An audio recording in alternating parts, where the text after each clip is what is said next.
Yeah, just Dragon or Brian, either or. Dragon Movie Guide, DMG, whatever you prefer.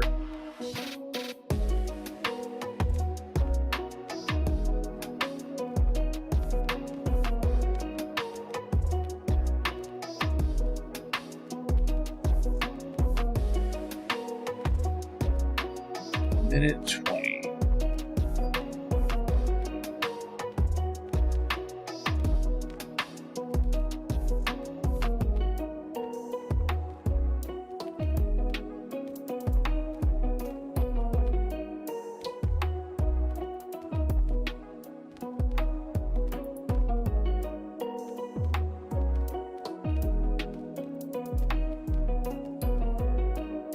Oh, yeah, I can't. I always have to remember to turn that off, because if I don't, we're going to get mixed minus the whole time. Hence why we have the countdown. On this screen, I don't think that they can hear me right now, just because I'm too lazy to turn it off.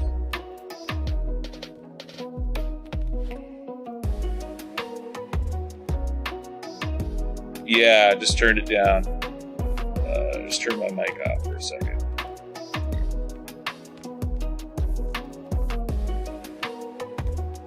Yes. Yeah. 2 seconds.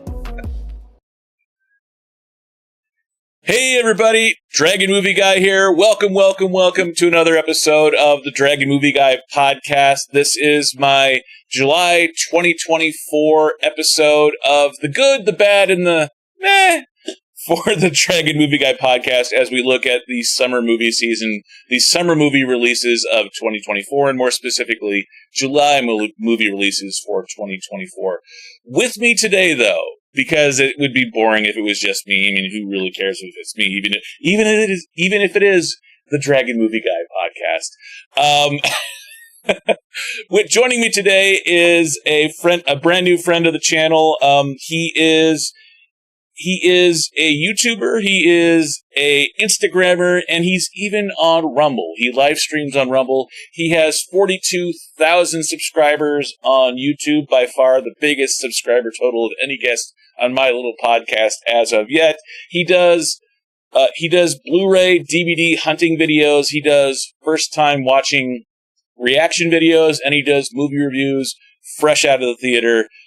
He is a new friend of the channel. I love his content, and I think you will too. We have been having a good time talking in the digital green room behind the scenes. Now I'm going to introduce him. Please welcome to the Dragon Movie Guy podcast, Flix Talk. What an introduction. Wow. That was beautiful. I love that, man. Thank you so much. Thank you for coming on. Stumbling over my words a little bit. It is a Sunday after all, and I'm based here in Vegas, so if I wasn't a little bit hungover, even just from lack of sleep, not drinking them, How hot is it in Vegas right now? How hot is it? It's so hot. It's 105, 110 degrees, and so even for late June, it's been over the normal for the last 10, 12 days. Wow. How hot is it for you in California? Is it pretty? Oh, let's see. We went out earlier today and we got in right before high noon. So it was creeping up about 85 where I was at, 86 degrees. So I think it's going to get hotter in the next couple of days, but we're going to be around that area. But you could definitely feel summer. And I'm glad it's finally here because you know what? Like you said, I am going back to the movies, and I just started going back a couple of weeks ago. And man, we got some movies to talk about because this summer it's looking good. And I'm so glad I renewed my AMC stub A-list subscription. Yeah, I've never actually signed up for one. I've just always paid as I go, and I've taken a little bit of a hiatus the last couple of months because of a new job, but I'm about ready to head back to the theater myself. And this is the longest that I've been without going to the theaters the last 4 or 5 months. I think, with the exception of the pandemic, in my entire adult life, because I even worked at a movie theater in high school. So same here. Yeah, so I'm looking forward to summer movie season. But before we get started, I want to do a quick segment with you. I've been doing. Oop, no, not there. Oh, and actually, I probably should take that out. That's the one I forgot to do.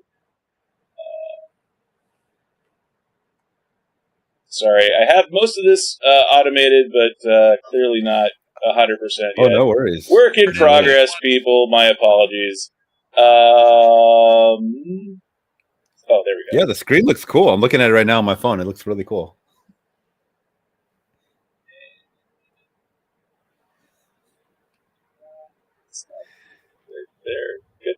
What's up, Flix Talkers? I see you guys in the chat. Thank you guys for being here. Thank you guys for coming on. I have the thing, but I can't remember. I can't remember how to take that. Oh, there we go. There we go. Kind of jerry-rigging things a little bit here. Still, it's, live stream number 3 back. Live. It's live television or live streaming, folks.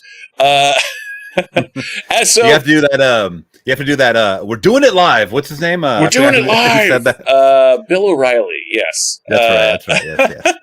So before we get into the movies, I like to get to know my guest a little bit in a segment that I like to call "Getting to Know Flix Talk." So tell me a little bit about yourself. Like, where did you grow up, and where do movies come into your life as a fledgling movie fan growing up? Sure, no problem. So I was born in Los Angeles, California, back in 1985, and my mom always recalls a story about it was in Burbank, the hospital that she was giving birth in. She could see out the window. There's a Walt Disney Tower. So it's right there where the WB and Disney and all that is. I guess they have a facility there, or kind of building there, and she knew from then I would be a reviewer. No, I'm just kidding. But we had lived in LA, and then we kind of moved up north a little bit as I grew up. But I always grew up around Southern California, and believe it or not, my favorite movies to this day are still films that are set in Los Angeles. I mean, maybe primarily older movies like 70s, 80s, 90s. I love the LA backscape. There's something about it. Just you can just have so many genres of music: drama, action, thriller, horror, whatever have you.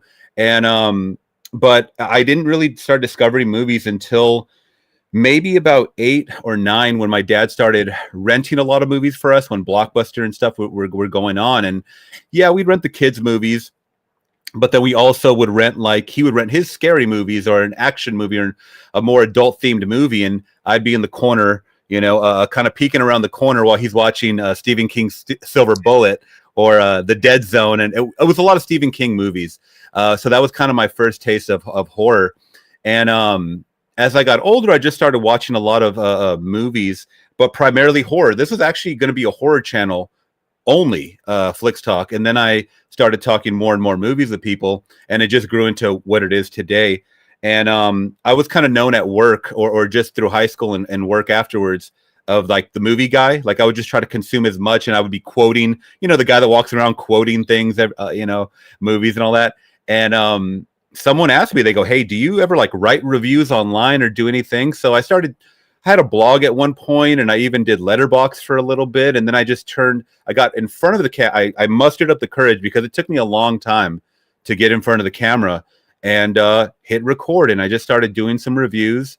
I linked up with some buddies that were kind of in the same sphere that have gone on to do great things now with their own channels, and just doing live streams more. And I really like the live stream format. It's just very, obviously it's in real time. It's, no preparation. You're just doing it, and whatever comes out comes out. Sometimes that could be good. Sometimes that could be bad. And we've been doing this for about 5 years, at least my channel, but it's been growing in the last couple of years for sure. And so what was that final push that got you to start on YouTube 5 years ago? Just probably more exposure to the community, because I wanted to build a community ultimately. I mean, I started with the social medias, I think, first, before I even started showing my face. So I kind of just secured just the social medias and started talking to people through Twitter and Instagram and Letterboxd, like I said. And then I would watch a lot of either reactors or reviewers, and I'm like, you know what? What do I have to lose? And then I just got myself a camera. I don't even remember if I had a microphone. I might have used the camera's microphone back then or something really, I was just kind of, like you said, jerry-rigging it. And yeah, just thankfully, I have a little know-how with computers and whatnot. So I was able to get some programs and start editing stuff myself, photoshopping myself, and doing different things and putting it out there. And it was more about building a community than it was getting views at all, to be honest. Like, I cherish the comment section more than I do the views, because at least we have a discussion there, and that's kind of how I've always looked at it. If a video does well, that's great. If it doesn't, then okay. I don't beat myself up like thinking, what do I need to do better? I just have fun with what I do. Nice. Yeah. And I'm coming to be the same way where, views are good, but interaction and the discussion is better. I mean, it really doesn't matter if you have 1 million views on a video if there's 2 comments. I would much rather have 5,000 views on a video and 300 comments than 1 million views and 3 comments. So yeah, I agree 100%, and I love that you're into the community building as much about it too, because that is one of the great things about YouTube. Is with technology where it is today, it's the great shrinker of distances between people. So you may be the biggest movie fan in your singular high school, and no other people are, they might like going to the movies, but they don't live, breathe, and talk movies like we do. But YouTube is what allows us to go online and, you're in California, I'm in Nevada, have those discussions for free on the interwebs. Yeah. So this is, it's like we're living in the future.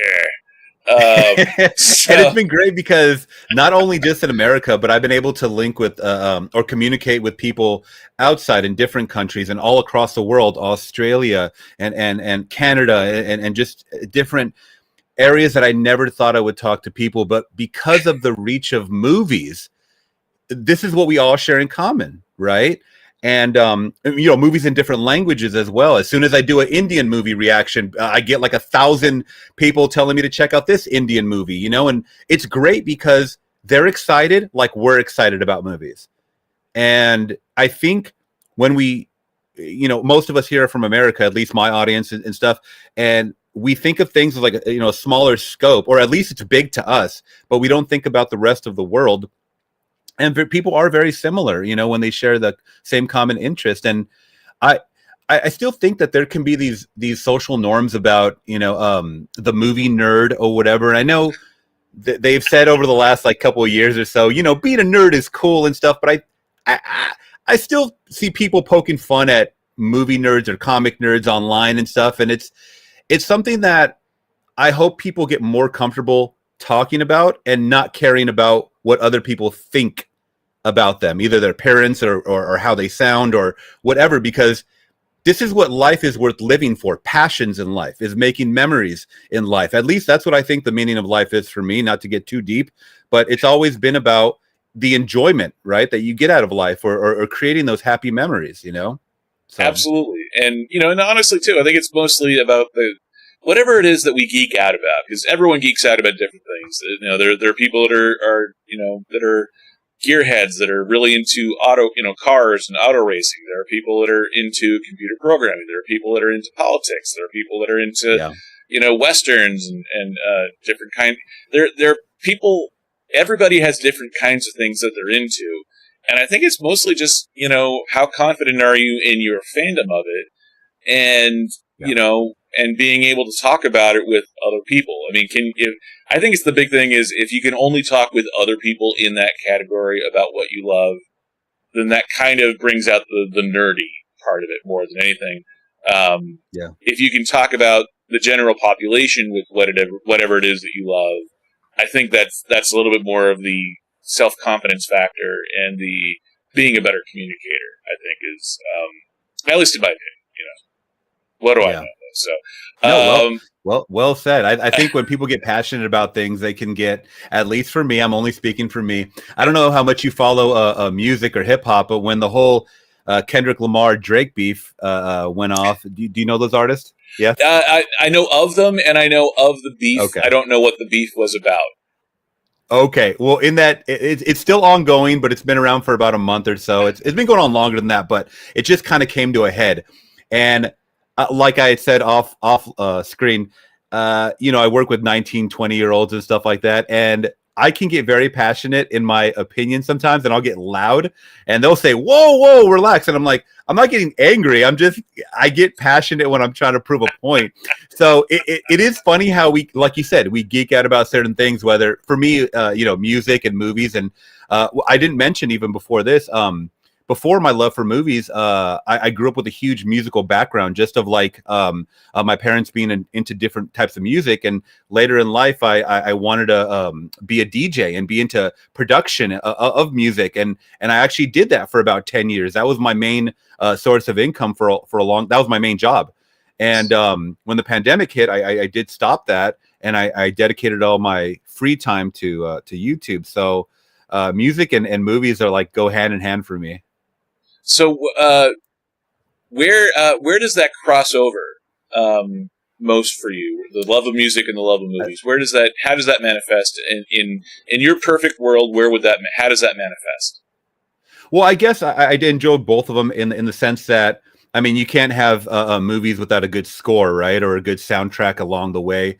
Also, I used to, when I used to listen to music in my headphones, I used to visually picture what a music video could be like if there wasn't one. So I think they can kind of go hand in hand that way. But I just have a passion for both of them, and that goes into the whole Rumble thing. I mean, we listen to a lot of music over there on Rumble because you know about the YouTube copyright. So we have a great community over there that enjoys music as well, and I just like having fun with the hobbies that I'm into. You know, absolutely, and yeah. So what can people find when they come to your channel? Sure. One thing you did mention too is that I have done like kind of vlogs or out and about where I'm kind of movie hunting. I haven't done one of those in a while, but I actually really love doing it. We went out to some thrift stores this morning, and I actually have a pile behind me that I plan on doing a video after this. I found a lot of good movies, and sometimes they're potential reactions for the channel. Sometimes I'll just watch them offline. Sometimes I'll watch a movie that someone will recommend, and I'm like, wow, I should have watched that for my channel because it was so good. So it's kind of like, especially if I know nothing about a movie, which is the best. I always say, if I know nothing about this movie, that's the best way. You know, you get my honest and genuine reaction along the way. That's why sometimes I wish I didn't have, watch trailers on my channel, because they give so much away nowadays. But if you guys are looking for, trailer reactions, as far as like me giving my insight, my commentary, I do that on the channel. Movie reviews, I've been starting to go back to the movies. I've even thought about, reviewing older movies, like a classic movie or something like that. But anything that has to do with entertainment in the movie sphere, I talk about it. I also talk about movie news, like you do here on the channel as well, or controversies or something like that. I like to pick the brain of my community, and they're very open and honest with me, just like the way I am for them. So I feel like they listen to me so much that I love listening to what they have to say about something. That's kind of what it is. I love it, yeah, and I'm trying to get more community involvement here too with my channel, including trying to have the live stream chat up on the screen. I'm working on it. It's a work in progress, though, so I can't quite like bring it up on the screen as we, technical issues. So for anyone that's come in that are Flix Talk viewers, thank you for trying out my channel, and I'm working on it. He's gonna guys, Flix. I'm looking at the chat right now. Flix Talkers, hit that subscribe button on Dragon Movie Guys page now. All right, I'm telling you, do it now. He's getting the certified stamp of approval. So Thank you. Yeah, I am constantly trying to improve one or two things on every live stream, and the fact that I actually have my guest camera now up with good audio when I didn't before is proof positive, at least, that some progress is being made. So, Flix Talk, thank you for letting me get to know you. Absolutely, man. That was the out. Still working on the out a little bit. But, no worries, man. It's fun. So let's go ahead and start. We're going to be talking about the biggest releases for the month of July 2024. I picked out 7-8 movies for us to talk about. It's the ones that I'm expecting are going to be the biggest box office hits for July. And there is one or two other ones in there as well. But if there are any surprise hits, then we don't know yet because July hasn't started yet. So we're going to be talking about the biggest hits, the biggest action, some horror films, and even the one MCU movie that we're getting this year. We're going to be talking about that one as well. So let's go ahead and start with Despicable Me 4, coming out July 3rd. This is the 6th film in the Despicable Me Minions franchise. Everyone's coming back, and this one has Will Ferrell as the bad guy, or in this case, the bad woman, the villainess. They finally had a kid. Gru and his wife, played by Kristen Wiig, have had a kid, and they're good, the Minions, but Will Ferrell breaking out of jail. He's trying to come after the Gru family. So the way this works here is, we want to talk about what's good, what's bad, and what's the meh of it all. So, are you a fan of the Despicable Me franchise? I was just about to ask you the same thing. Have you seen all the movies? Are you all caught up? I have, actually. When Minions, The Rise of Gru came out, I was doing written movie reviews for a website called Review Nation. Haven't been doing them the last year or so, but and I used that as the excuse to go buy all of the previous Minions movies and do a franchise ranking. So I did. Oh, wow. And I remember watching the first Minions movie in theaters, but after that, it kind of gets a little, sketchy. I didn't quite make my way out to do it. But I actually had a lot of fun with them. Some of them are good, some of them are a little slow, but I actually like the franchise. I don't love the franchise, but I do like the franchise. What's your take on the Despicable Me franchise? Have you seen these films? So for me, I've only seen the first two, and I actually had to go back because I knew we were going to be talking about this, and I watched the trailer for the third one, and I'm like, yeah, I haven't seen that one. So 3 I have not seen, but you know what? It did look fun, and I saw that it was voice acted by at least the villain in that movie for part 3 was Trey Parker. So Is that Trey Parker from South Park? Oh my god, that's what I thought, and I was like, that's kind of I mean, they do voice work. That's what they're known for. So that's fantastic, and the trailer looked very funny. But one thing that I noticed, at least with 3 and 4, the trailers, what is with all the butt stuff? That's just sort of the for whatever reason, Illumination. And what's interesting about Illumination is that it's a French and American company. So a lot of the animation is done out of Paris. And so I didn't know that. You get a little bit of the part of the thing that the French people bring to the table with Illumination is the artsy fartsy kind of part of it. And so that kind of it jumps the language barrier a little bit. And with the Minions, they speak in not really a language, but it's a language of their own.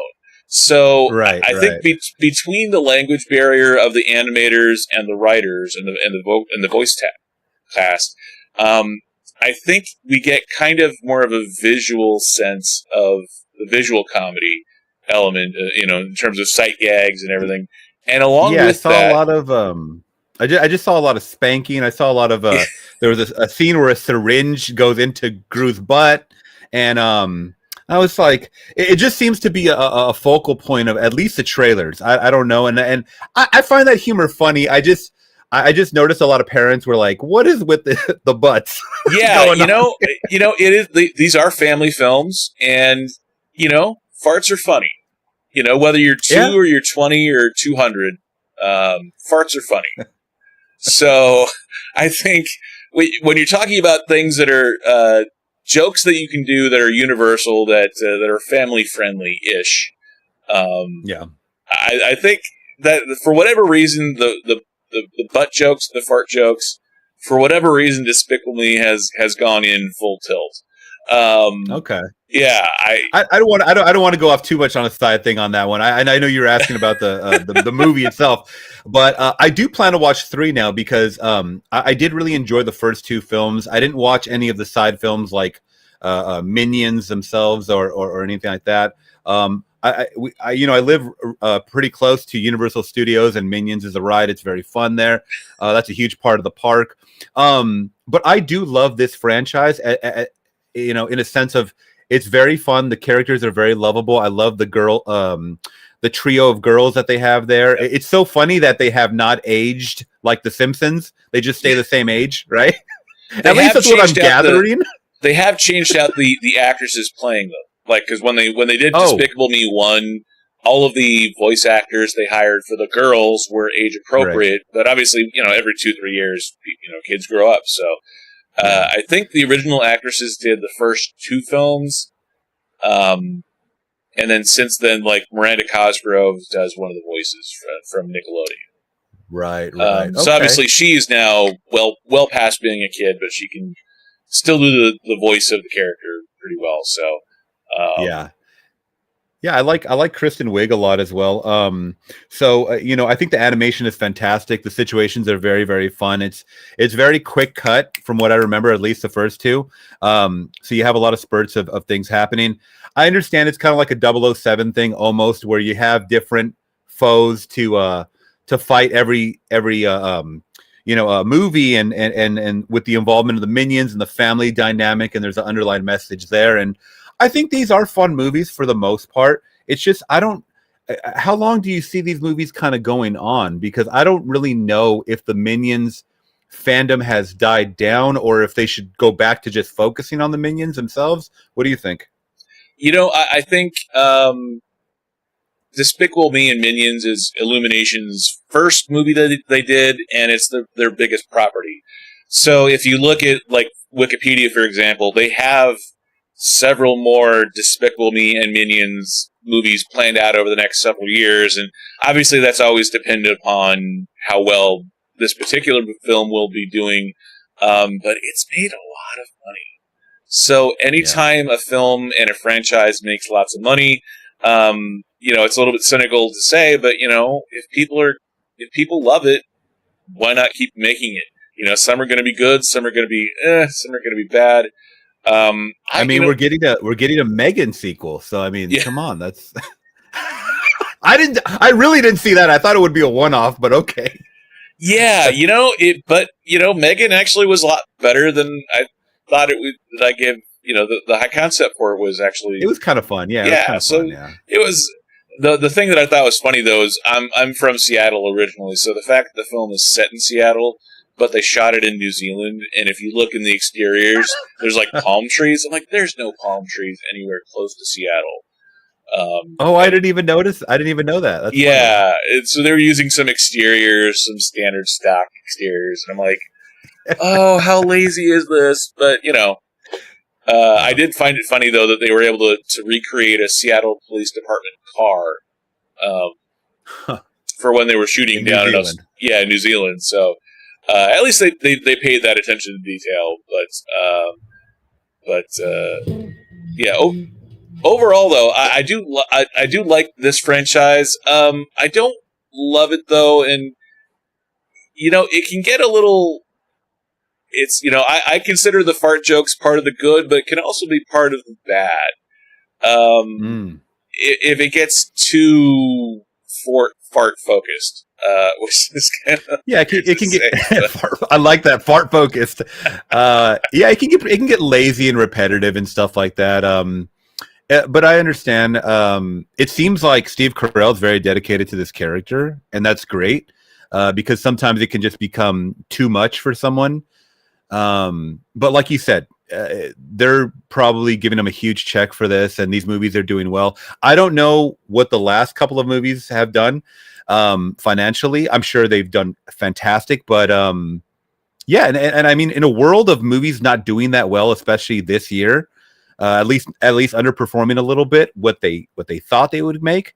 Hey, I think that they're kind of. I'm not saying that they push animation to the background, but I think when they look at the flow of what's happening with major movies, like I said, that don't perform, they go, "Hey, let's make sure that an animation movie that's going to just grab us, a bunch of money is somewhere shimmied in a summer release there."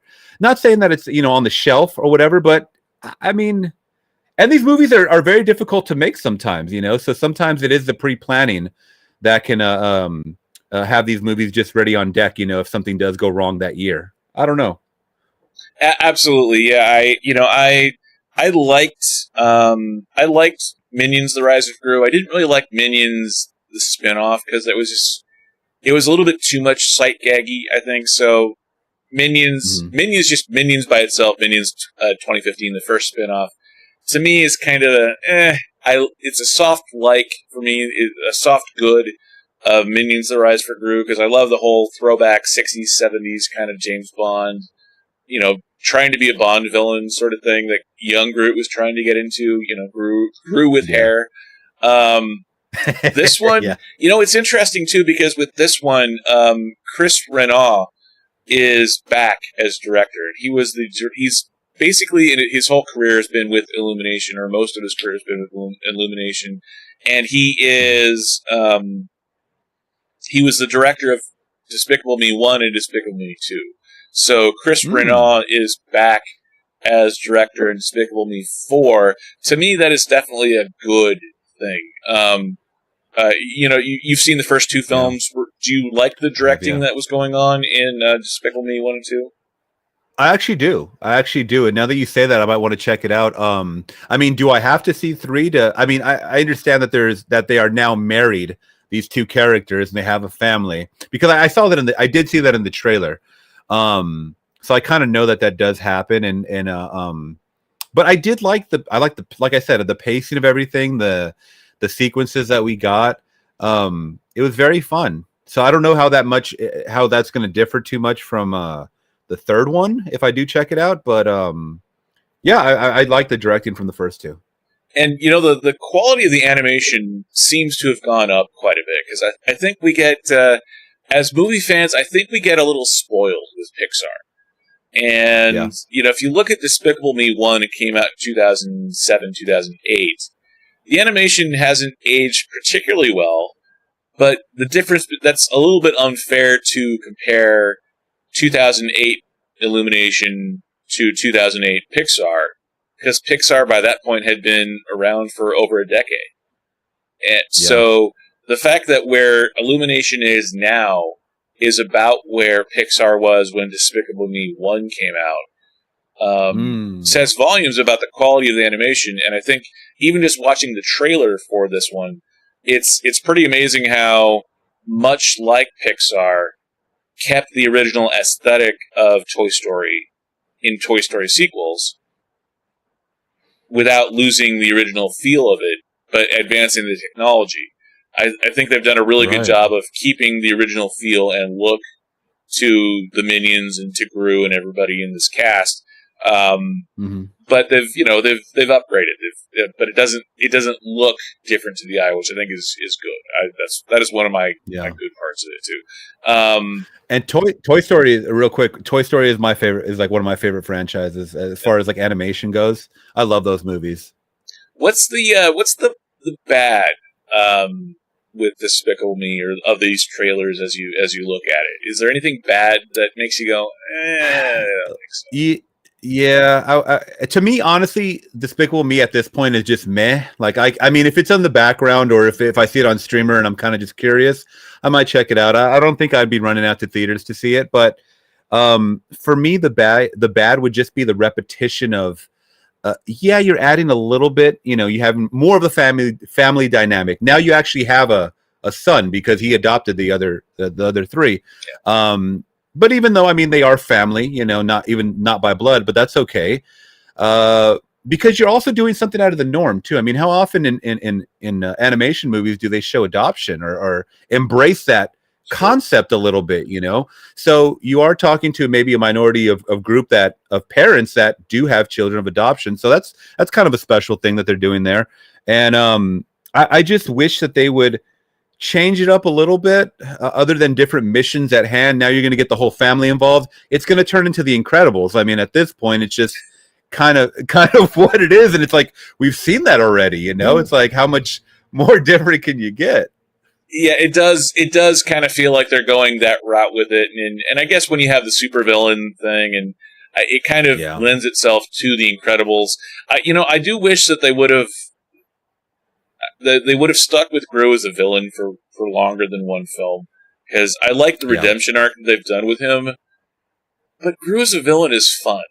Not that he's not fun as a hero or an anti-hero or whatever you're calling him, but Gru as a villain is just sort of as a Bond villain style kind of villain.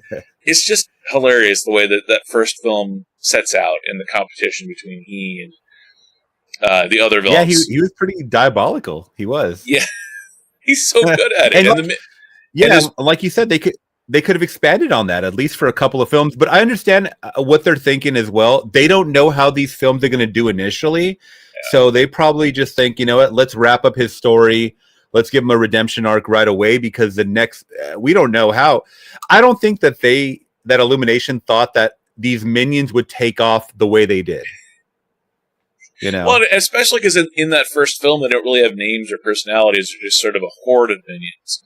And then as the one good thing about Minions, the spinoff, is that we got individual minions with names and more personality. So it wasn't just, little yellow creatures speaking in gibberish. They actually had more personality and more of a differentiated kind of characters for each one. So that is the one good thing that I think really came out of Minions. Absolutely. For me, the meh of it is, it's only been, I think, 2 years since Minions: The Rise of Gru came out, and I'm one that I like.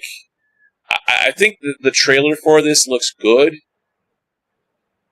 but this could just be a good trailer, and this could be just a half-baked sequel coming out too soon, just to meet a release date. I don't think that's what it's going to be, but that's a little bit of the for me, is the release date, the whole thing of, the writer's strike and the actor's strike last summer, kind of thinning out the summer movie lineup this summer. That would be really, really easy as a studio to go, well, we're not pushing back the release date. In fact, we're probably going to move it up because there's going to be less competition, more dollars coming in. So that to me is a little bit of the meh factor. But to me, that's not enough to keep me away from the film. I do like this franchise. I don't love the franchise. It is Illumination. It's not Pixar. It's not quite that gold standard, but it is a good, solid silver standard for me. So, at some point, I plan on watching this film. I probably won't watch it in theaters, but it's a soft good for me. Do you have any plans to watch this film in theaters or eventually at home? No, I think I might watch it on streamer, if anything. Yeah, once I catch up with the third one. Yeah, perfect. Moving on to our second film that we're talking about. This is the fourth film in the franchise, going all the way back to the mid-'80s. This is one of my favorite action comedy genre films of all time. It's one of my favorite films from growing up in the 80s and 90s. Beverly Hills Cop 4. Beverly Hills Cop Axel Foley, or Axel F for whatever reason. Streaming on Netflix. So many thoughts, but are you a good, bad, or meh for the franchise as a whole? So this is another one where I actually was going to try to watch the third one before, because that's the only one I have not watched yet. I was going to watch that before this stream. I didn't make time, so I'm probably going to watch it the next couple of days before the new release comes out. I really do enjoy the first one. I always made this gag of, and I just saw the first one maybe like 4 years ago. I didn't grow up with Beverly Hills Cop. So this was the first time watch for me and a reaction just a couple of years ago. But I thought it was hilarious how literally every 3 minutes, you would hear the Axel F theme song dun, dun, dun, dun, dun, when he would be walking in the room or whatever. That had to have been the most times I've heard a theme song ever in a movie. But it's a great character. It is a great character, though. The second movie, he pushes it over the top, and I actually prefer the first one over the second one, even though I know people do like the second one. Some people tell me don't even watch the third one, but what is your thoughts on the third one? Because I want to catch up. Yeah, number 3 came out the year I graduated high school. It came out in 1994. Yeah, skip number 3. If you cherish your memories of... Yeah, Beverly Hills Cop 1, Beverly Hills Cop 2 are brilliant, and they are products of the 80s, and they exemplify everything great about 80s filmmaking. Beverly Hills Cop 3 tried to be more of an action film than a comedy, and it kind of came at a point where Eddie Murphy was trying to take himself more seriously and be the cool guy, Eddie Murphy.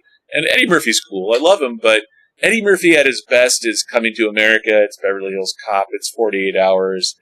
He's a comedian. Yeah, it's him with his laugh and kind of pointing out because that's part of what we love about. That's part of what I love about Beverly Hills Cop is here he is, a cop from Detroit, pointing out the ridiculousness of the extreme wealth and privilege of Beverly Hills. That's sort of it's a simple premise, but that's part of what we love about it, or that's part of what I love about it, and then to see that kind of resurrected a little bit in the trailer, where we're seeing, one of the first shots in the trailer, as I pull it back up here, we have a woman feeding sushi to her Pomeranian.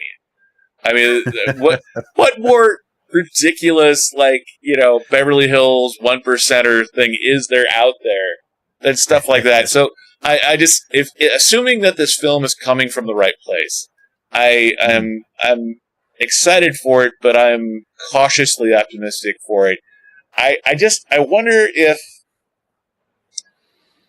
for me, the bad part of this is that there's two bad things about this trailer, and it's not so much the trailer itself, it's the situation around the film and the franchise. For me, especially a comedy. Any comedy that you have to wait 10 years or more for the sequel is an automatic ugh. There's something like someone needs a hit, so we're gonna keep the sequel until we need a hit, a la Anchorman 2. So that's the first one. The second one is, and I know Netflix spends a ton of money, and these streaming movies have been getting better over the last couple of years.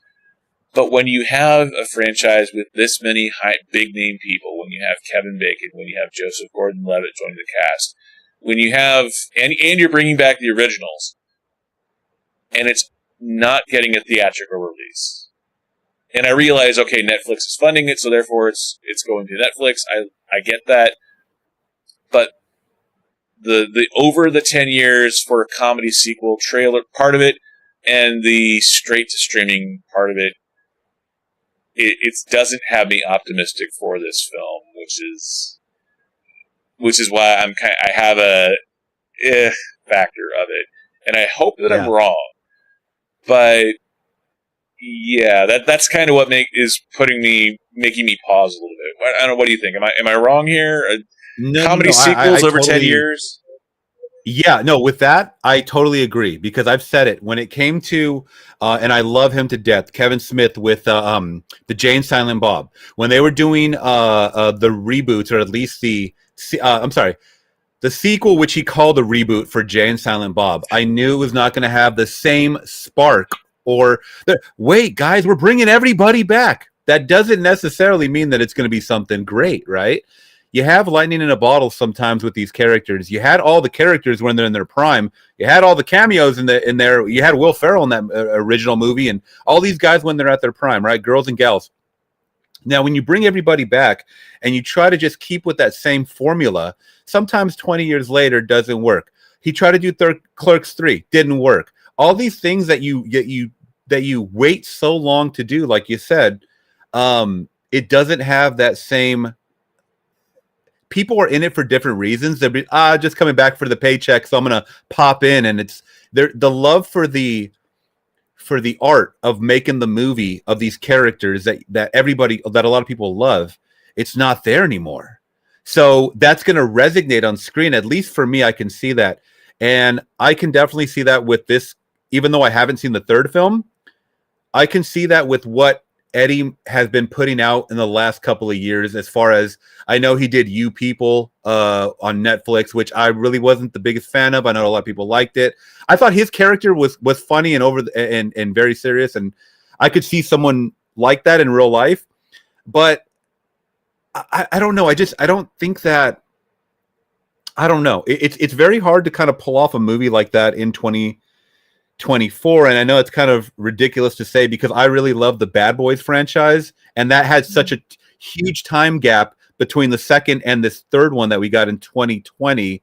And I felt like the fourth one even held up. I don't know your thoughts on the fourth one, but I thought the fourth one was pretty good as well. So,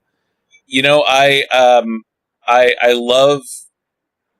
love Bad Boys 1 and 2. I hated Bad Boys 3. I've not seen Bad Boys 4 yet. Not because I'm avoiding it, but it just, to me, it didn't look that great. And the fact that they brought back the director from Bad Boys 3 was a major, for me. Because Bad Boys 3 it was the epitome of what not to do with a long-running franchise. Kevin Smith, I love Kevin Smith. He's not infallible. I didn't like Clerks 2. I love Clerks 3. What? Because I love Clerks 2. I love how he was able to bring in the life imitating art imitating life factor of it, of Kevin Smith having a heart attack and being able to bring that into a storyline where Dante and Randall are getting older. So I loved that, and I loved that. To me, that was the exception that proves the rule. As to waiting 10 years for a comedy sequel, I think it's a good rule. But to me, Clerks 3 was the film that is the exception that proves the rule. Because I'm someone with Kevin Smith that I go back to watching Clerks in theaters in high school. So I'm a Clerks fan, a Kevin Smith fan all the way back to the original Clerks. But you bring up Jay and Silent Bob reboot. That is one of the very few Kevin Smith movies that I did not see in theaters. I own it on Blu-ray, but I haven't watched it all the way through yet. As for Beverly Hills Cop, every time I try and watch Beverly Hills Cop 3, it just by the time they end up at Six Flags, I can't. And I ended up stuttering my way through why I'm giving it a shot. But it's funny because there's even friends that are my age. That I have a friend here in Vegas whose name is Carlos, and we bring up all the time, just as in passing, the line from Beverly Hills Cop 2. Where the police captain takes credit for Eddie Murphy's work. Eddie's like, well, and Carlos, which of course, as we know, is Spanish for Charles. That was an ongoing joke that I had with that we kind of, as a group of friends, had with our friend Carlos. Because but that's just one of those lines from that series that is so iconic and sticks out over time and doesn't get old. So I am cautiously optimistic that this is going to be it's a soft good that I'm feeling for this. There's not really anything bad that I feel about this for Beverly Hills Cop 4. Is there anything bad that you're seeing in this trailer that makes you kind of pause and go, no? Well, you know what? It's funny that you mentioned in Beverly Hills Cop 3, you said there was a lot of action. It seemed like the trailer, when I watched the Axel F trailer, it did seem like they were trying to push a lot of the action. There's like a lot of helicopter scenes happening, a lot of just things happening in general. You also get was it Joseph Gordon-Levitt in this as well? Oh yeah, Joseph Gordon-Levitt. You get Judge Reinhold and John Astin in here as well, and then Kevin Bacon. So you have a great cast, I think, and then you're just gonna get what we were talking about before with the Minion stuff. We're gonna get a repetition of, and this is not the 80s. That's the thing. This is not the 80s. We're in 2024. So I know what they're going to try to do. They're going to just try to implement certain things like drones or criminals that have new tech. It's going to somehow blend the lines or blur the lines a little bit of a Bad Boys movie. Because what else can you do with a franchise from the 80s that can appeal to someone in the 2000s? I mean, 2020s. You know what I mean? You have to grasp onto those things, and that's why I think at Bad Boys, you brought in a new task force to appeal to the younger demographic, and I think that's why they're bringing Joseph Gordon-Levitt in. And of course, you're going to have this, Murtaugh and Riggs type of situation. I'm too old for this shit. And you're going to have Axel F and his buddies not really, wanting to be there, but they feel like they have to be. To me, it just becomes like you're beating a dead horse at this point. But the trailer did look fun. And that kind of brings up what I was really reticent about with Bad Boys 4 was the whole, it's 30 years later in the case of Bad Boys, like, and in the film, you have Martin Lawrence as a dad, not just a police detective, but he's a dad to grown kids, and they're still walking around like they're in their 20s, and there's nothing wrong with that, but there was a certain, when I see the trailers for Bad Boys 4, there's a certain I don't buy it factor that they would still have that suspended youth sort of thing, that arrested development of emotional maturity. I didn't buy that with that one, and the fact that we're now seeing Axel Foley as a father, it kind of, to me, splits the difference a little bit. So it's not a meh, but because of the trailers for Bad Boys 4, that really sold me on this isn't going to work. I'm kind of wondering if Eddie Murphy as Axel Foley, as a grown man, adult, calling his daughter, would he still be having the same flattening of authority? Would he still have the same laughing at the ridiculousness of... I mean, he's still wearing a varsity jacket in this one. Like, what is happening? Yeah. Like he's still acting like he's in high school and college, and yeah. So I don't... it kind of works in the trailer, but because of how bad the Bad Boys trailer looked to me, I'm really kind of leaning towards the meh. And when you combine that with the 10 years sequel kind of thing, and combining with the streaming, to me that kind of makes it like almost to the point of meh, but not quite, because I still love Eddie Murphy, I still love Axel Foley, and I still love this franchise. Beverly Hills Cop 3 aside, those first two films, if they can recapture that energy, which I think by bringing back John Ashton, bringing back Judge Reinhold, and to a certain extent bringing back Balki Bartakamus, bringing back Bronson Pinchot, and even Paul Reiser, I think what I'm seeing energy-wise from the trailers it doesn't look incongruous. It doesn't look like they're just showing it for money. It does look like they could be organic to the characters, which is really all we want with a comedy anyways. Is it speaking a truth that's funny, rather than just someone saying the same joke in a different tone of voice that doesn't fit with where the actor is or where the character is.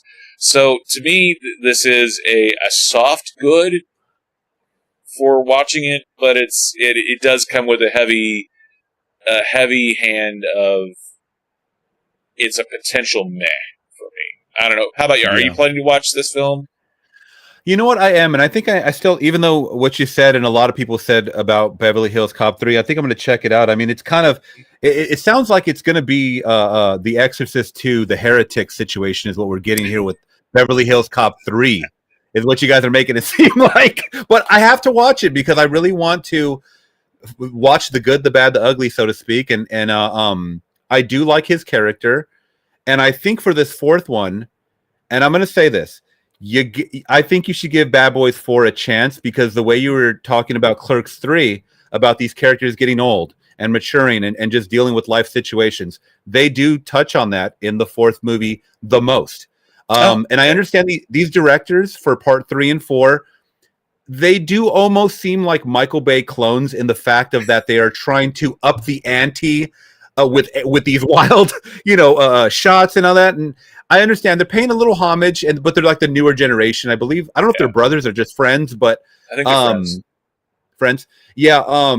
But I do like that style. It is over the top. Will Smith's character is always gonna. Mike Lowry is always gonna be the one that acts younger. But in 3 and 4, Martin is definitely feeling his age in this one. Like you could tell. He has a different life goal, but he's always got Mike Lowry's back to the end. And that's kind of what I like about these movies. Now, they need to just stop him, though. That's the thing, is that you're going to get a Lethal Weapon 5 situation here. Like, we don't want that. So, I think they need to do with Axel F. We need to see some kind of conclusion. We need to see the highest... the stakes are high, right, for his character. We need to see him... Could he potentially die in this one or get very, very injured to where he's forced to retire? Because, I don't know what brings him out of back to Beverly Hills. I don't know because I haven't seen 3 or whatever, but I don't know if he's already retired at this point. But I just want to see a conclusion for this character. And I think it would be smart if Eddie were to do have a conclusion for this character. But like you said, if the money's there, they're going to keep offering it to him. But Netflix...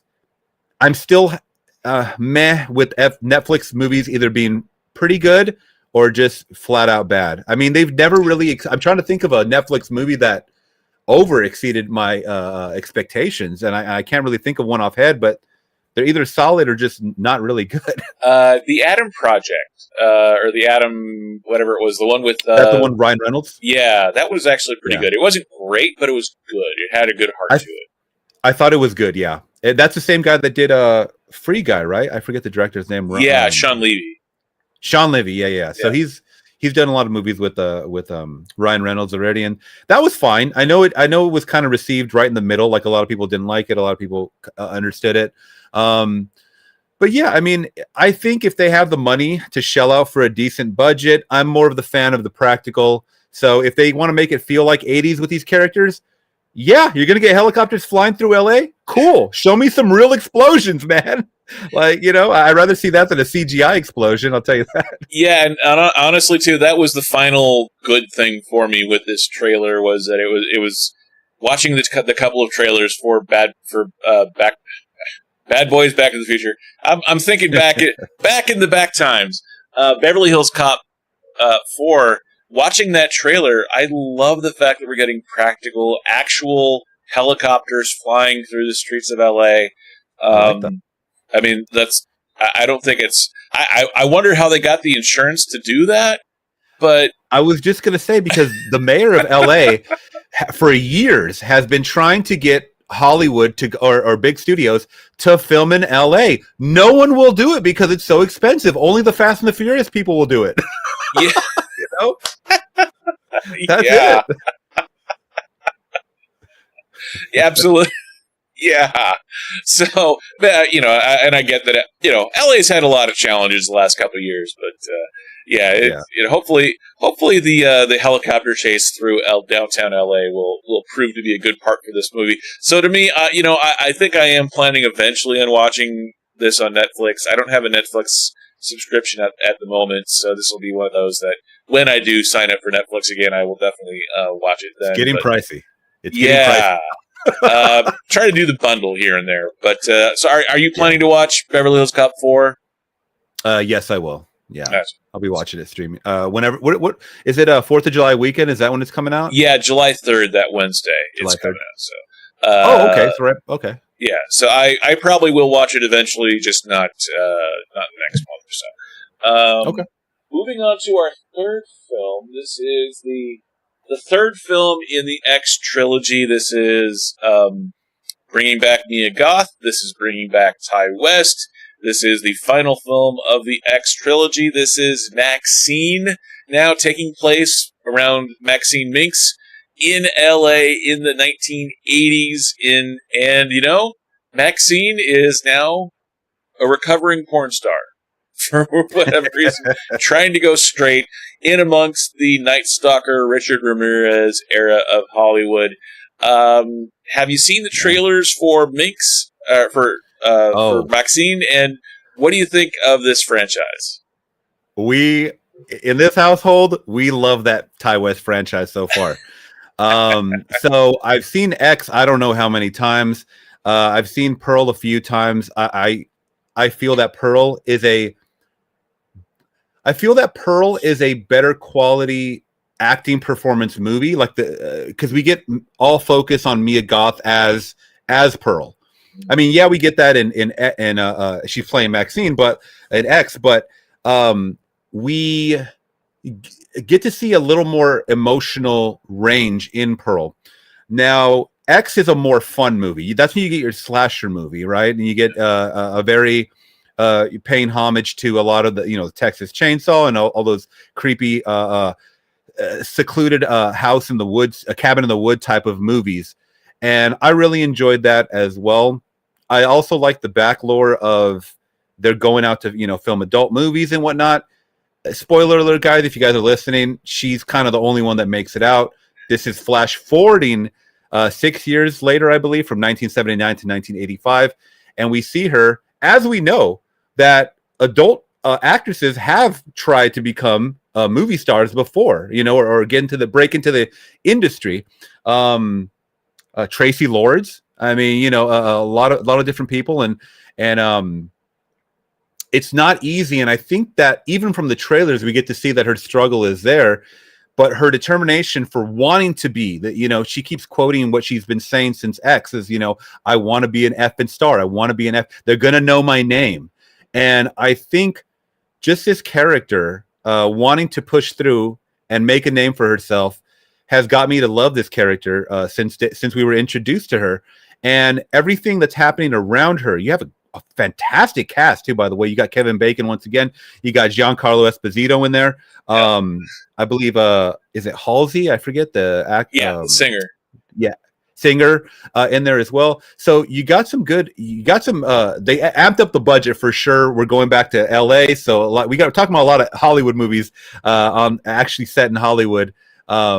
This episode, but I think it's a good backdrop, especially in '85 with the Richard with the Night Stalker stuff going on, because that's just another subplot that we can dive into. That I think, even if you didn't follow the first two movies, this might pull in another audience that's into crime movies or series and stuff. So they'll be like, oh, you know what?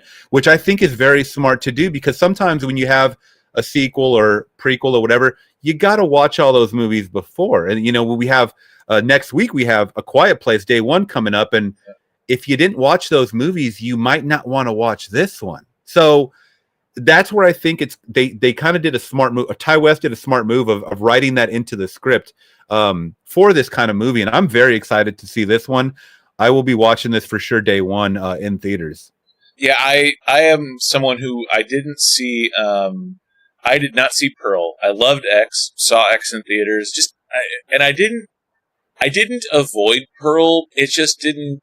It kind of came and went for me. Like I just didn't. There was just something missing for me that I didn't go to see it. I planned to go watch it, and because coming out of X, I loved X. I was excited for Pearl, and then I just never got around to seeing it. So this one, the trailers got me right away for MaXXXine.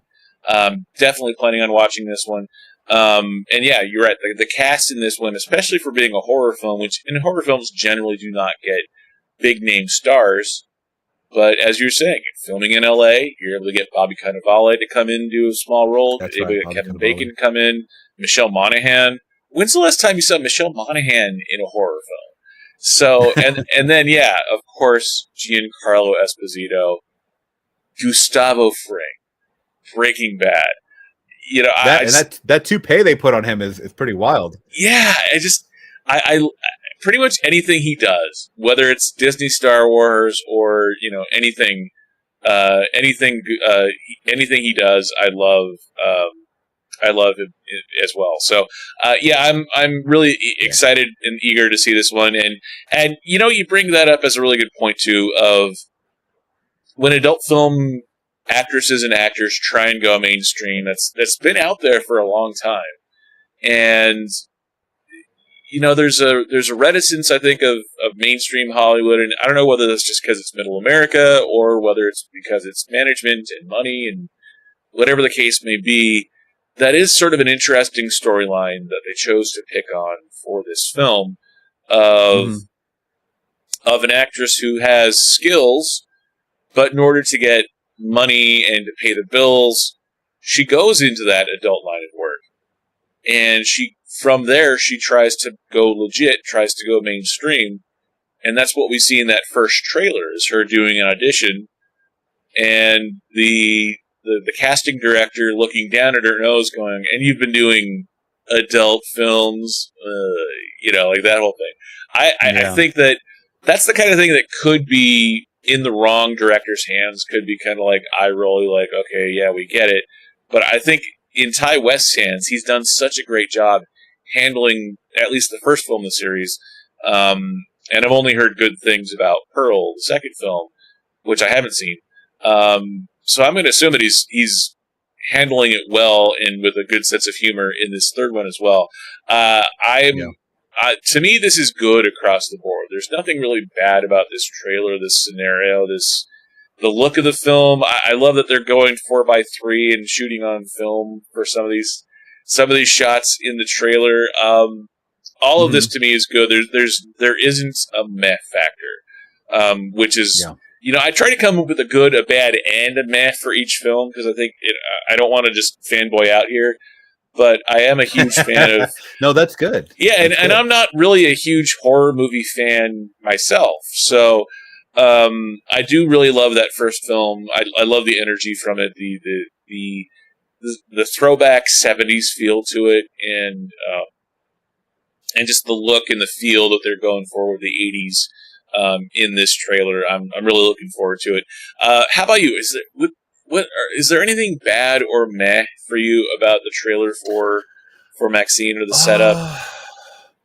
So, I mean, the good is what I kind of named. I mean, yes, I am a fanboy, but I want to see these characters, you know, what ends up happening.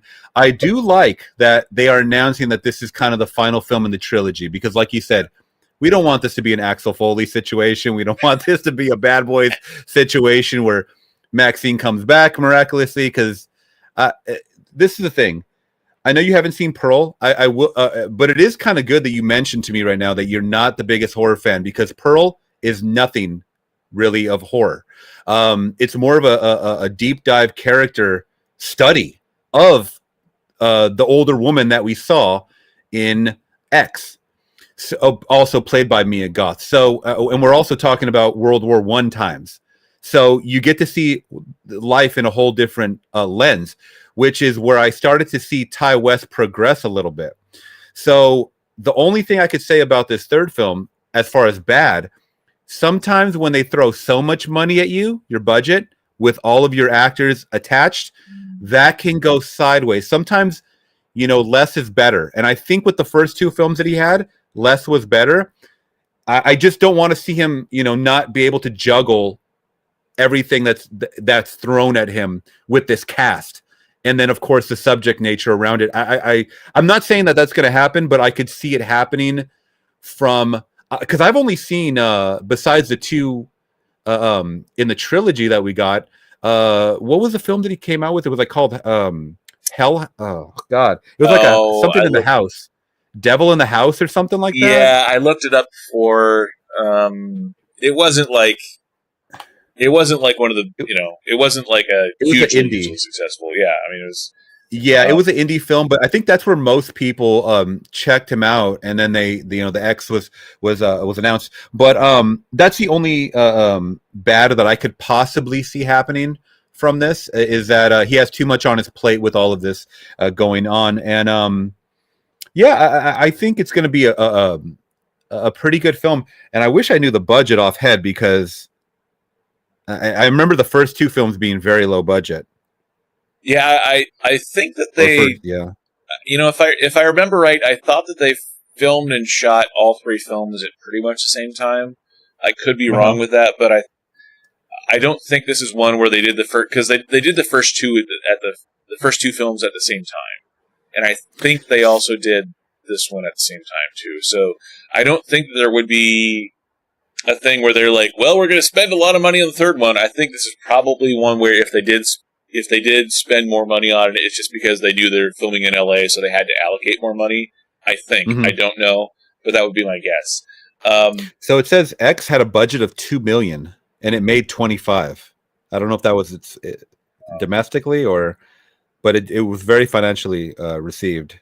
Usually it's domestic for just US and Canada for the most part. I would imagine that it's definitely more than $2 million for MaXXXine though. Just from the star power alone. Kevin Bacon probably is $2 million. Just to get him in. And this is the one thing that it really muddles the waters for me as far as being a horror fan in the 21st century has been such a crazy thing because they're focused more on profits than anything, right? So they're taking a lot of lore that exists. So you got the reboot culture. Everything is being redone. We saw that at the turn of the century, man, with all of these House on Haunted Hill and 13 Ghosts and all these movies that existed before that are just being repackaged and sold to us. And they're not good movies necessarily, but they're to get butts in the seats for that weekend and turn a little bit of a profit. Now we've got this elevated horror era that came around like the Jordan Peele or like the Babadook and all this other stuff where you have people really looking at horror or suspense thrillers in a different light, or psychological thrillers in a different light now.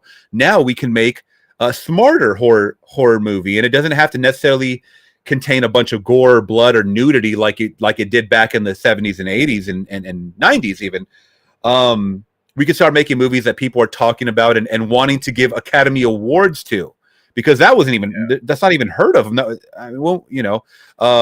I know Emily Blunt was fighting for that when Quiet Place came out. Like, why aren't these movies getting nominated? And that was an amazing film, the first one. But I can definitely see. I don't know where I was going with this. I just wanted to spout that. Yeah, but, I agree. I think franchise. In Hollywood, look, it's show business.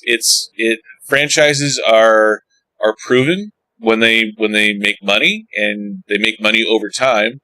So why not? I guess to a certain extent, and especially considering that horror films are generally cheaper to produce. Why not come out with ones? It's just give it to new filmmakers, give it to talented filmmakers, see what they can do with it, see if they can do something different, do something fresh. It's just when they do copy paste. I think, everybody does copy paste here and there to a certain extent. Yeah. But it's just when it goes into the horror genre and they do copy paste, I think is where it kind of takes advantage of the fans a little bit. Well, that's what I was gonna. That's where I was gonna go with my last rant was that Blumhouse. Regardless of what people think about the quality of movies, I think some are better than others. Obviously, they have been able to create full-length feature films, either based on existing prior lore or short films, expand on them, and once again, some more well-received than others, but been able to create them with such a small budget and turn a great profit. this is what's getting other studios to want to dive deeper into horror. But you also, it's a double-edged sword where, yeah, as horror fans, we want to see more horror in theaters, but we want to see good horror movies in theaters. We don't want to just see, Night Swim or whatever it is, and these movies that should have just stayed on YouTube as a short film. And it's very lazy, like you said, the copy and paste. But I think we're getting more people that are starting to take a chance with either young directors or new script writers. And they're like, you know what? I see something there. We can produce this for cheap and it'll turn a major profit. That's what I would like to see, because there's always people that go, oh, Hollywood is just reboot this. And why isn't there any fresh stories? Well, there is fresh stories. It's just that studios are not taking a chance on these writers. They're really not. I can only imagine there's stacks, like you got the stack of movies behind you. There's a stack of scripts that are being untouched because studios will not take a chance on that, Well, and to be fair too, I think some of the newer franchises that we've seen in the last couple of years that were really low budget actually turned out a lot better than I thought they would. Like for example, Megan. We already talked about Megan. Megan was fun. There was a life and an energy to it. It wasn't a perfect film, and it wasn't like the greatest thing that's ever been made, but it was fun, and it was a new concept. And I think with horror, one of the good things about the horror genre is that all you need is a very simple premise executed well. I mean, not even great, but just executed well. Like Smile. I mean, who hasn't seen someone who's a little socially awkward with a creepy smile? That's a little creepy sometimes. So why not make a horror film where there's, a spirit or a demon or whatever that causes a creepy smile? I actually have not seen that movie yet. Oh yeah? Oh, okay. Sorry for the spoilers. I plan to see it though. No, you're good. Well, I was just thinking because the trailers for Smile 2 just came out, so that's kind of what was fresh in my mind. But so Smile and Megan and some of these other newer franchises that are now getting sequels that were fun and well executed. And the third one that I was going to say is The Black Phone, which is I think more of a thriller than a horror film. But that one was really well done. I mean, how often liked it, yeah. Yeah, I mean, how often do we look at Obi-Wan Kenobi and think, "Oh yeah, he's a horror villain"? But in that film, he was the creepy guy with the windowless van in the '80s, and that was, for those of us that grew up in the '80s, that whole windowless. Mean Ethan Hawke? Oh yeah, sorry, Ethan Hawke. I was mixing up my guys with light brown hair in their 40s. Why is that getting a sequel, by the way? Why is the Black Phone getting Black Phone 2? I don't. Because it was. That really was good. another. No, I understand that, but from a fan standpoint, it could have just ended there. I do understand that there could be more stories that could be told from that, but sometimes when you milk it that much, it loses its light. Like once again, it's a light. I'm not saying it's a lightning in a bottle to a sense that they can't create great sequels off of this, but I think sometimes one and dones are the best, Yeah, and I think I think the tendency is to green when something is successful, the tendency is to green light until they prove that they can't green light it. Like the Meg.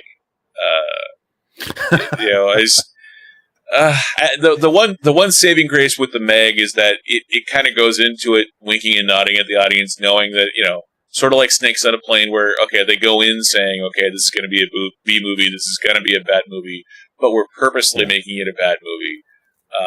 So enjoy the badness, the goodness of the badness, to a certain extent, I think. So, that was a really far-ranging discussion surrounded around MaXXXine, but I think, But I will be seeing it, though. I will be seeing it in July. Where did it come? July? Is that coming out July 3rd as well? Yeah, July 5th. Okay. So that Friday. Right. Moving on to the one movie that's actually kind of coming out the following weekend. There's two movies coming out the following weekend, and I think this is where Fly Me to the Moon is sort of one of the proof that the actors and writers strike that came out last summer makes this this particular weekend of July 12th. This is like the only big, quote-unquote, big movie that's coming out. And I don't even really think it's that big of a movie, but it's the one movie that has Scarlett Johansson and Channing Tatum. Yeah. So I'm calling it, a big-ish release. Also, Woody Harrelson's in it. It surrounds NASA, the space program of the 70s, and I've got some friends that I like having friends with different points of view, and one of my friends thinks they faked the moon landing. So the fact that this film kind of tackles that faking the moon landing on the head kind of drew me to it a little bit in the first place. So I think, it's a comedy. It's not a drama. I think the way that they're keeping this one focused on Earth and kind of the conspiracy theory of it all, it kind of draws me to this one, but to me, this is like a soft good in general. Like, what are your thoughts on Fly Me to the Moon in terms of... So I'll be honest. I did see this trailer at home first. I didn't see it in theaters, but when I did see it at home, it looked like a Netflix movie or some kind of Prime type of movie. Not in quality, but just in more subject nature. And I'll be honest, I was one of those big conspiracy theorists, man, when I was like in high school or right after high school. So the moon landing was up there. I was over there talking about, well, what about this footage and what about this and this, right? And then I'd always heard about the whole Stanley Kubrick thing, about that there was like a rumor where they, were talking to him about putting something together.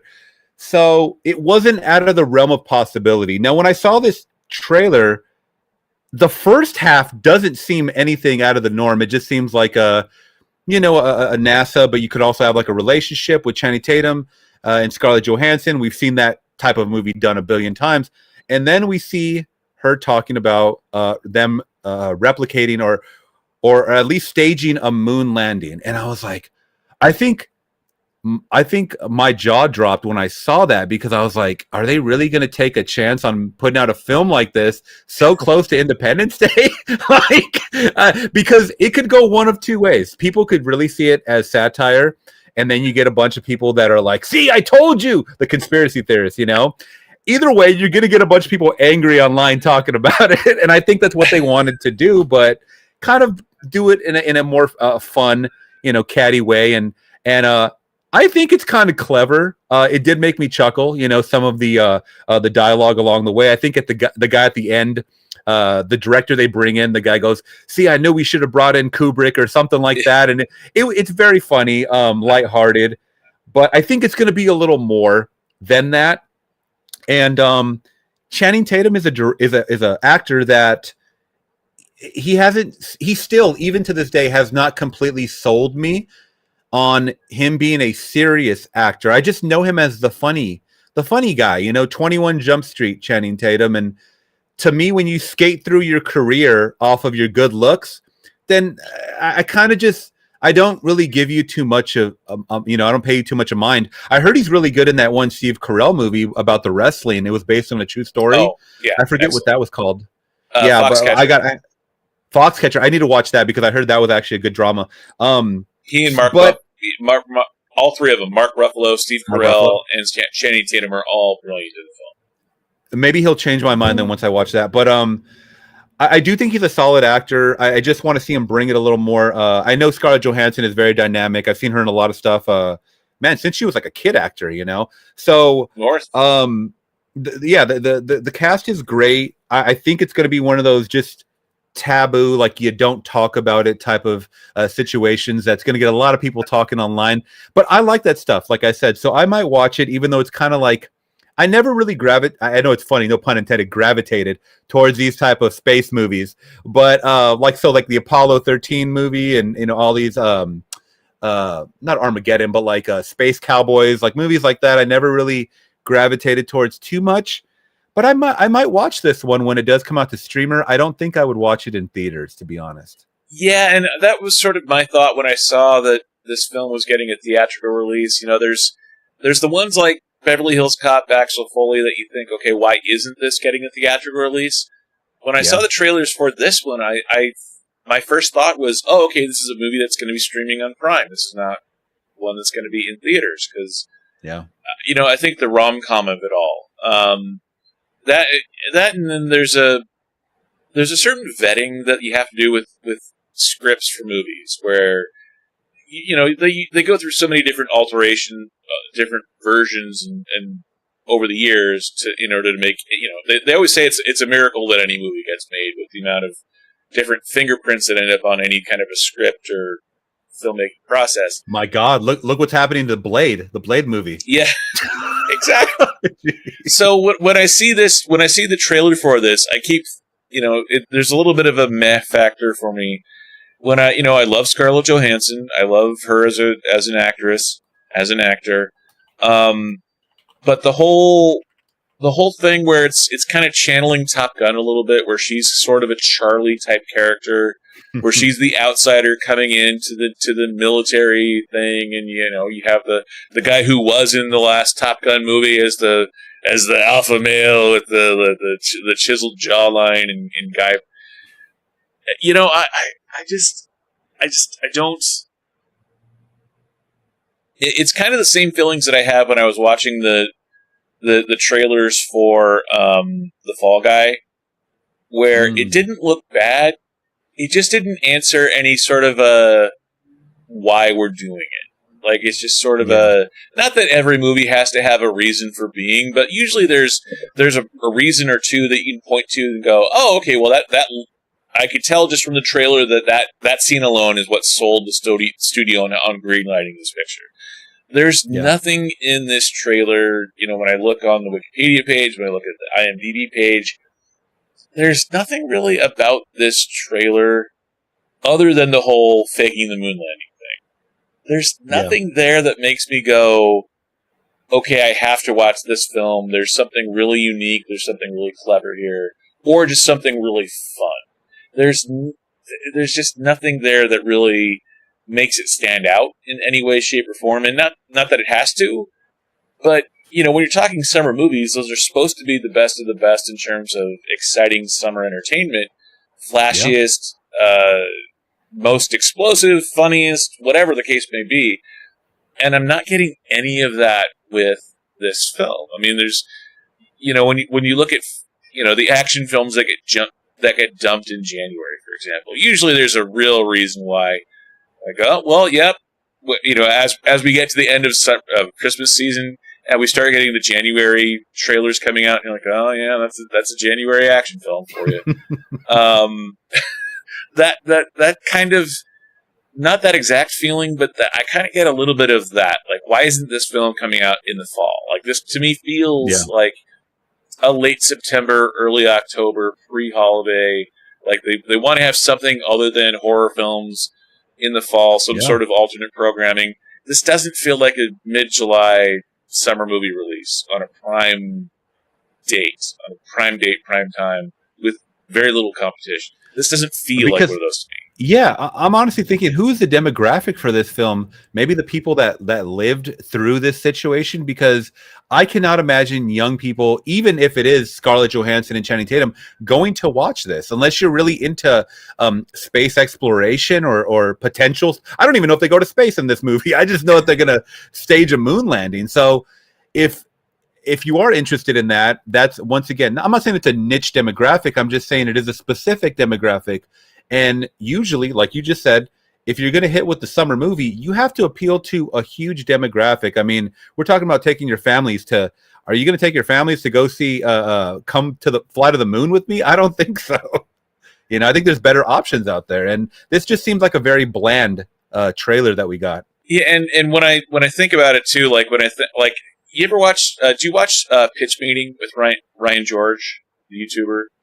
I believe so. Is that he's playing the dual characters back and forth? Where he's doing the screenwriter guy and producer guy, and he pitches different movies.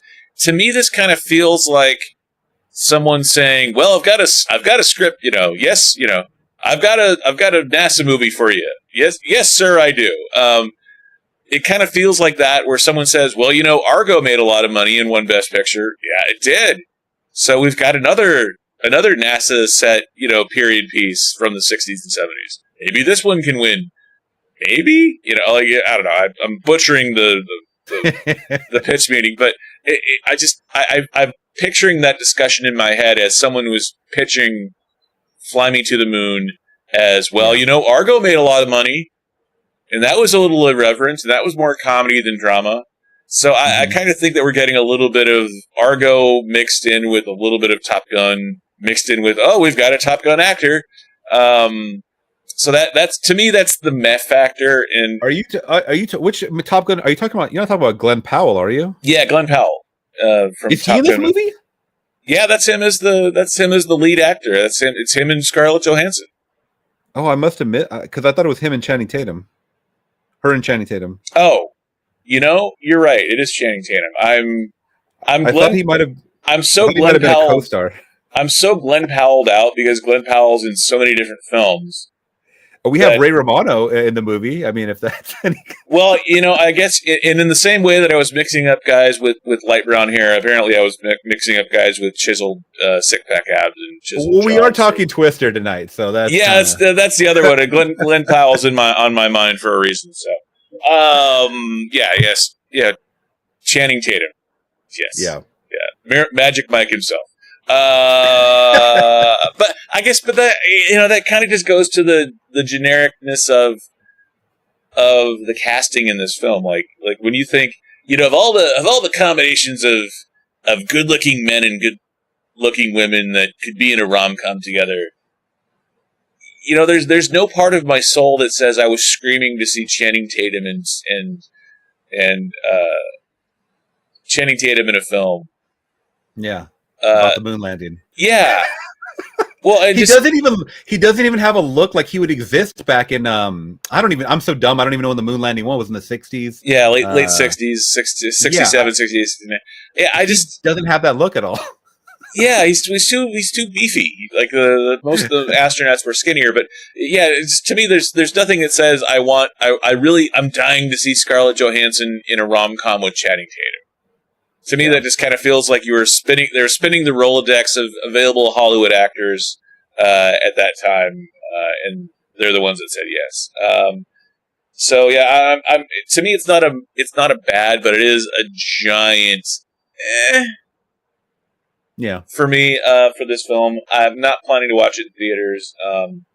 Not saying I would turn it down if I had nothing else to do that day, but not planning on watching it opening weekend. How about you? It might be the sleeper of the summer. You never know. It could be, and it might be a great rom-com.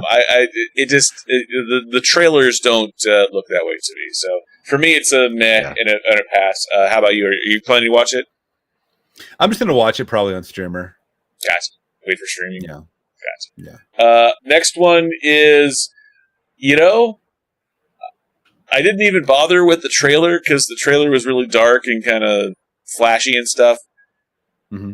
This is the one shot that I could find of Nicolas Cage in Longlegs as a serial killer going up against Maika Monroe. And I gotta pull it up. Let me see. And now I altered this image to be brighter. This is an altered image. It is brighter. It is fleshed out a little bit. It was much darker on the image that was on IMDb because they purposely did that so you can pinpoint it. Yeah, because the aesthetic of the film catch that when I saw the trailer. Yeah, and it's just it's a very dark aesthetic. It's very there's very little of Nicolas Cage in the trailers for Longlegs. And, I was kind of struggling because I wanted to include something from the weekend of July 12th, and other than Fly Me to the Moon, the only movie that really was kind of grabbing my attention was Longlegs, and that was only because one of my guests had brought it up. So the second trailer came out, and it looks a lot better than the first one did, because the first one was just a teaser trailer. I love Nicolas Cage.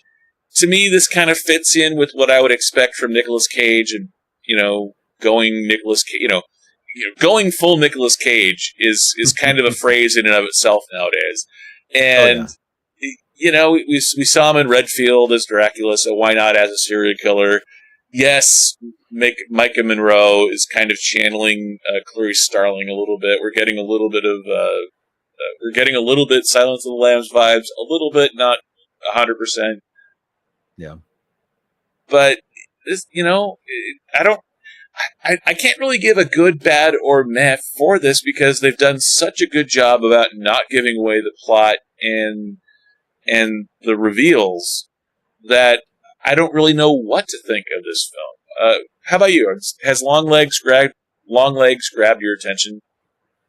Oh, those long legs have grabbed my attention. So I will say this: you nailed it. They did create the perfect trailer, so to speak, and giving the mystery, keeping the illusion, letting you put whatever the movie's about in your mind, and just focusing more on Maika Monroe.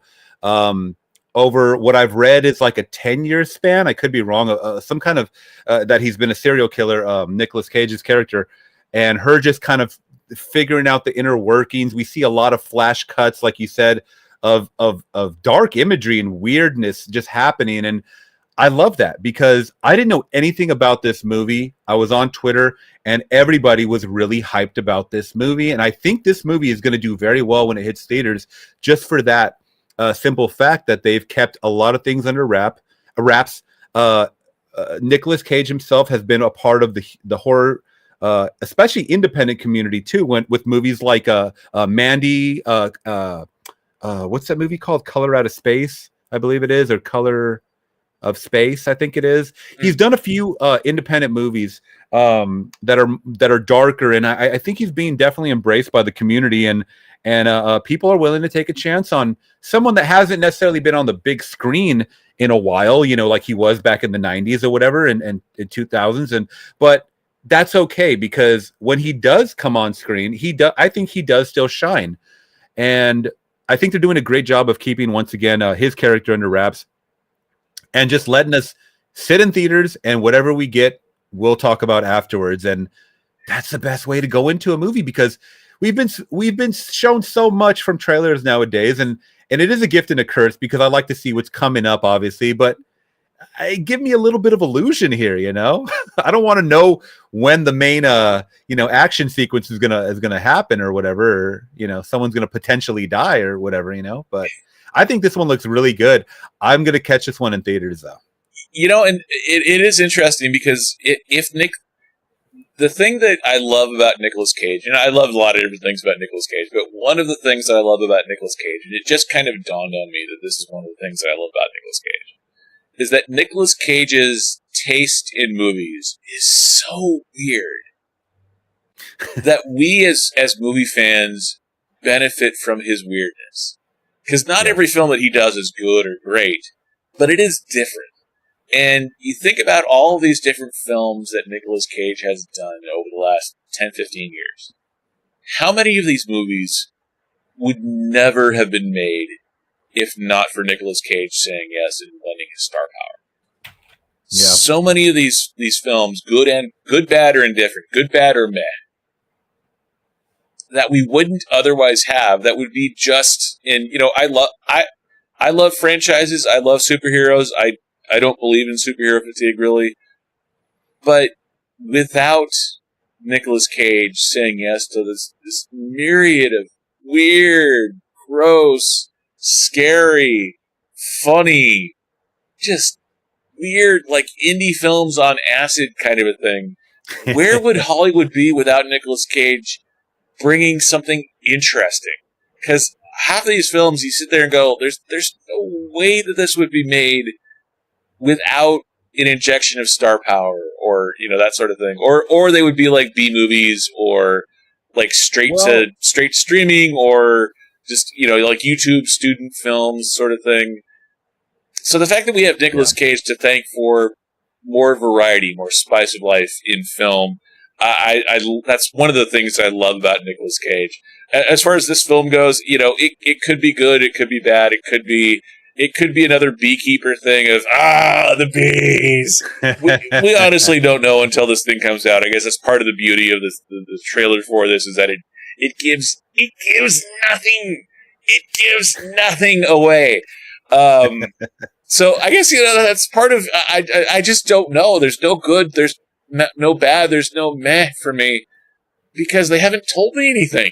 They're showing a bunch of dark images and so Nicolas Cage is a serial killer. Not showing much, does that intrigue you to kind of go out and want to check it out even more, or does it not really sway? In this case, it does. It does neither. It doesn't dissuade me, but it doesn't really pique my interest either. I think Nicolas Cage's involvement in this project is the only reason why it does grab my attention. Because otherwise, it's just another serial killer movie to me. But Nicolas Cage's involvement. Oh, okay. So Nicolas Cage is involved. So there's gonna be something different. There's gonna be something. At best, it's weird and God, we haven't seen this before. And at its worst, it would be, it's Nicolas Cage being an actor and trying different actor things. But when Nicolas Cage does it, at least it's weird yeah. So I think to me it's a good thing that this is weird and that we're not getting a whole lot from the trailer. I don't necessarily plan on going to see it in theaters. This is probably one that if I see it on streaming, I probably would watch it. But there's so many other Nicolas Cage films that I've wanted to see in theaters and just never made it out to. Like for example, Pig. I love the trailer for Pig. I really want to see Pig. I just haven't gotten around to watching it yet. So films like that from Nicolas Cage, I don't think Nicolas Cage in a trailer going, "I really want my pig." How do you not want to see a film based off that trailer? That kind of anticipation and me bending over with just laughter. There isn't any of that for this trailer, but Nicolas Cage's involvement grabbed my attention. How about you? Are you planning on watching Longlegs? Yeah, I think I will watch it in theaters. I'll take a chance, and I'm sure I'm gonna be in a theater full of Nick Cage fans, because that's, like you said, that's probably the selling point. I know Maika Monroe's been in some movies, and It Follows 2 has just been announced. So she's still she is a big name as well. I'm still to the belief that the reason why Nick Cage does so many movies, independent movies, is that he lives a very extravagant lifestyle. I mean, I don't know if you remember that story that came out a while back where he outbid Leonardo DiCaprio for a 70 million year old dinosaur skull. It was like $250,000. It's like, who buys that? And I mean, he has a castle, and it's it's crazy. So I think I don't know if the money's drying out, but to keep up with this lifestyle, I think he has to just keep doing these movies. Yeah, Nicolas Cage lives here in Las Vegas, and there's a growing entertainment community that's moved here. Mark Wahlberg has moved here to Vegas. They're talking about building some studios here in Las Vegas because there's still a lot of land available, and the cost of living and cost of business is a lot lower here. So Nicolas Cage, there's a reason why he's made a lot of movies about Las Vegas and the fact that he lives in Las Vegas. And he pops up in the news, good and bad, for living in Las Vegas. As a film fan, I love Nicolas Cage. Hearing some of the stories that you hear about Nicolas Cage, I do think he probably does need to keep working regardless just to make money. Because he's not a guy that goes off and lives in the woods by himself. He definitely has some. He definitely has the kind of quirky taste that you would expect Nicolas Cage to have. So, So in some ways, it's sort of like Robert De Niro, where he just keeps working because he kind of has to keep working because he's got he's a movie star with movie star budgets. Right. Yes. So Longlegs also coming out July 12th weekend. July 19th. We get the sequel, and it's not a comedy sequel. It is a sequel 30 years in the making. It is Glenn Powell, not Channing Tatum, but actually Glenn Powell, the actual Top Gun Maverick actor. Daisy Edgar-Jones, and we're getting a bunch of other actors that people will recognize in the sequel to Twister. Twisters. Not, kind of feels like it was on the dartboard of potential Twister sequel names. I guess it beats having It beats having a colon with a subtitle for no reason. It beats just being Twister 2. Ha ha ha. Not a huge fan of the name, but Twisters. What are your thoughts on the trailer and the potential for Twisters? So I got to say, when this trailer initially came out, oh God, was this around Super Bowl that the first trailer came out? Mm-hmm. I want to say, because I remember that was like a big weekend where that one came out. I think our first look at Deadpool, Wolverine and Deadpool came out. So that one came out, and I was like, oh, wow, okay, this looks like a sequel. This looks like a sequel. And then they started implementing so many things that I remember from the original. And I'm like, huh, okay, so this is a reboot? And people were arguing with me it's not a sequel. It's a requel. It's a reboot. It's a rehash. It's a refresh. All these that people were throwing at me. And I'm like, I don't know the difference, but I understand so I guess the director officially came out and said it's not a sequel, but it's going to be, it's not a reboot, but it definitely has some elements of the original. So I guess just paying homage to the original with new characters that seem similar to the first characters. It's very confusing, but the more I see this trailer, especially in theaters, because I saw it here at the house, and when I see it on the theater in the big screen, oh wow, that's a whole different feel. I think this movie is going to be a great summer movie to watch in IMAX, like, a big, huge, whatever you guys can watch it in the biggest scope possible. Do I think it's going to be a good movie, though? It's going to be one of those niche demographic movies because, once again, it's a disaster movie at the end of the day. It doesn't matter how many hunky people you have in front of you. I mean, pretty girl, pretty guy, doesn't matter. At the end of the day, is it going to keep your action peak interest? And from what I've seen, you got double tornadoes, and you got a lot of them replicating the same scenes from the first movie, and they're storm chasers and stuff. I don't really know who this demographic is for, but it does look like a fun disaster movie. And you're right. I don't know about the name Twisters. It doesn't roll off the tongue like the first one, Twister, does. But I don't know what else I would have called it, to be honest. I mean, Twister, here we go again. I don't know. Yeah, let's do the twist like we did last summer. Yeah. It's such a weird thing because it is, it's a proven IP. Twister, the original one in 1996-97, was a huge hit. I'm honestly surprised that they never did another sequel, and now that Bill Paxton is dead, obviously we're not going to get another, one. John C. Reilly. Yeah, and Helen Hunt. The thing where they lose me though with this one. So I'm not opposed to. When you watch the first Twister, and it's good filmmaking, not great, but it is good filmmaking. It's Apollo 13 level good. Mm. But the CGI was, it was not great. It was great for 1996, but it was pretty obviously CGI even back in 1996. The CGI 30 years later is better. It's still, I think, has a certain uncanny valley quality to it. But when I see that we're just going with the same archetypes, we're going with the same, okay, well, Daisy Edgar-Jones is clearly going to be the daughter of Helen Hunt, or the niece, or, that's her role. Glenn Powell is clearly doing the Carell Wes kind of combined with Bill Paxton. Okay, so we're combining characters now. That's okay, fine. Anthony Ramos, surprisingly has very low billing on this one. He was like 7th or 8th on the list. That surprises me after he's kind of really emerged as a leading man and, headlined the Transformers movie a year or two ago. So having him in a smaller role kind of surprises me a little bit. But where they completely lose me is where they bring out the Dorothy machine. And that's where I called it when I was first. Sorry to cut you off, but when I first initially watched the trailer, I go, they brought out Dorothy. This is a reboot. This has to be like, what is? And then people were like, no, it's not.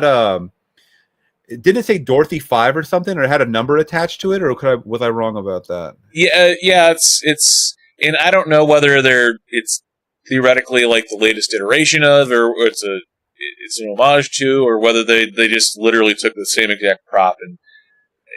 But you know, one of the good things, the really good things about what made Twister original was the idea of a Dorothy, of sending particles up into a tornado, being cutting edge science for the mid '90s. You know, I don't watch a ton of Weather Channel. I don't watch disaster porn kind of stuff. But it seems like with the advances that we've had with satellite technologies, supercomputers, AI, drones, LiDAR, drones, I don't think that Dorothy would be considered cutting edge technology anymore. That's very true. We have so many good, you know, RFID kind of things. There's so many great technologies that have been implemented and discovered in computers and processing. I don't think that something like Dorothy is convincing in 2024 as being cutting edge. That a research scientist would be putting her life on the line and the lives of her team to get in the path of a tornado to get data that they couldn't get any other way. I find that line harder to cross than the uncanny valley of Jar Jar Binks. Like it's that unconvincing and that unbelievable that a research scientist, and especially after seeing the storylines being told in the trailer, I don't think that someone that would be exposed to that kind of trauma of losing team members would then jump right back into, oh yeah, of course I'll lead a team and drive right back into the line of a tornado. Well, that's the power of Glenn Powell, man. This is true. He'll get you to do. He does have the charisma. Yeah, he has his face on the T-shirt, and he has the charisma. So he does have. Well, he does have the ability to get Sydney Sweeney, or at least in the Anyone But You kind of format. And he saved Tom Cruise and the other kid, I forget his name, but yeah, in Maverick, Goose's son, yeah, Goose's son. I forget the Ace or whatever. I can't remember what his call sign was, but yeah, he's the one Iceman wannabe. I love Glenn Powell. I have not seen the Killer yet, or the Hitman. That's the Netflix movie, right? Yeah. I've heard good things about Hitman. I have not seen it yet, but Glenn Powell right now is just sort of everywhere, and starring roles, supporting roles, cameos. He's the new Channing Tatum, so to speak. Yeah, it's a Glenn Powell world, and we're all just sort of in Glenn Powell's shadow right now. The other thing that was interesting to me about this film, and it's such an attention grabber because I didn't know the name, but Lee Isaac Chung is the director of this film. And I was looking up all the different directors for all the films in this live stream. Lee Isaac Chung was the director of Minari, the Academy Award nominated film where Steve Ewan won Best Actor. So, you know what? I never saw that. Was that pretty good? I never saw it either, and I've meant to watch it a couple of times. But when it's a little indie film that gets a Best Actor win, not just a nomination but a win. It's a very specific film. It's about Asian Americans, told from an Asian American perspective, from a director of Asian American descent. Lee Isaac Chung is second generation American, so that intrigues me. The fact that his follow-up film would be Twisters, I find wild. I just find that absolutely hilarious, because that is the most American thing that you can do. Is take the one thing that made you unique and special, and then sell out as soon as you get any kind of success. And go, you know what? I want to make a Twisters film. I have no clue how much money they paid Lee Isaac Chung to dump the indie film, Oscar darling stuff, and go make a CGI running for your life from CGI tornadoes. But God bless him for the amount of money he probably made from this film. And I hope don't be surprised then if they do the all-American thing and have Glenn Powell drop in on a missile, like what's that Kubrick movie where he's on the right in the missile? They just drop him. They drop him in the middle of the tornado. Yeah. Oh God. Yeah. It's from the mid '60s. Oh God. Yeah. I can't remember the name of it, but yeah, just between something like that. Between the Oscar-nominated director and Glenn Powell's abs and shit-eating grin, and I don't swear a lot on my channel, but Glenn Powell's smile, it's just the perfect. It is the best shit-eating grin since Ian Ziering from 90210, from Steve Sanders from 90210. There's never been an actor with a better shit-eating grin than Ian Ziering until Glenn Powell. That is one of the things that I love best about Glenn Powell. So, yeah. So for those reasons, I am intrigued. To me, the Lee Isaac Chung and Glenn Powell's part of the good. I'm okay. Daisy Edgar-Jones. But the CGI. I don't even think I've seen her in much, to be honest. I know she did that movie, The Craw, where the Crawdads are, or whatever that movie was. That was good. She did a really good job of that. And I believe she's British. So the fact that she's been able to convincingly do an American accent several times, and in that film she was doing like a Southern accent, a Louisiana kind of Bayou accent. So yeah, I mean, to me, when I see this, the irony is when I see even Daisy Edgar-Jones kind of running around in a crop top reminds me of Helen Hunt. But when I see her, I keep thinking that they wanted to get Maggie Grace from, Terminator, the last Terminator film, and The Martian. I keep thinking Maggie Grace instead of Daisy Edgar-Jones, which to me just I think goes to the non-specificity of this film and how kind of interchangeable you can say, well, let's get a talented actress who's very attractive in her late 20s, early 30s, and cast someone who's up and coming to be opposite Glenn Powell. And there's probably like 5 or 6 actresses that could have cast, and so Daisy Edgar-Jones is one of them. This kind of feels like, to me, I could be wrong. Oh, you mean Mackenzie Davis? Mackenzie Davis, yeah, that was it. Mackenzie Davis, Mackenzie Grace, yeah. And there is an actress named Mackenzie Grace, but I was thinking Mackenzie Davis, though. Yeah. But yeah, I kept thinking like, the chick from Terminator, whatever the last Terminator was, Dark Fate. Yeah, Dark Fate. Yeah, because it was that memorable. I thought it was okay. It wasn't as bad as Genesis, because nothing's as bad as Genesis. But yeah, that's Dark Fate was one that just when they lost me at Carl's Blinders, or the T-1000 that came back, or the T-800 that came back and killed them off. The Carl's it's a throwaway joke, but the daytime setting and the being stuck at the border, I think there were some ideas there, but I don't think it came across well. But I just for whatever reason I just kept seeing.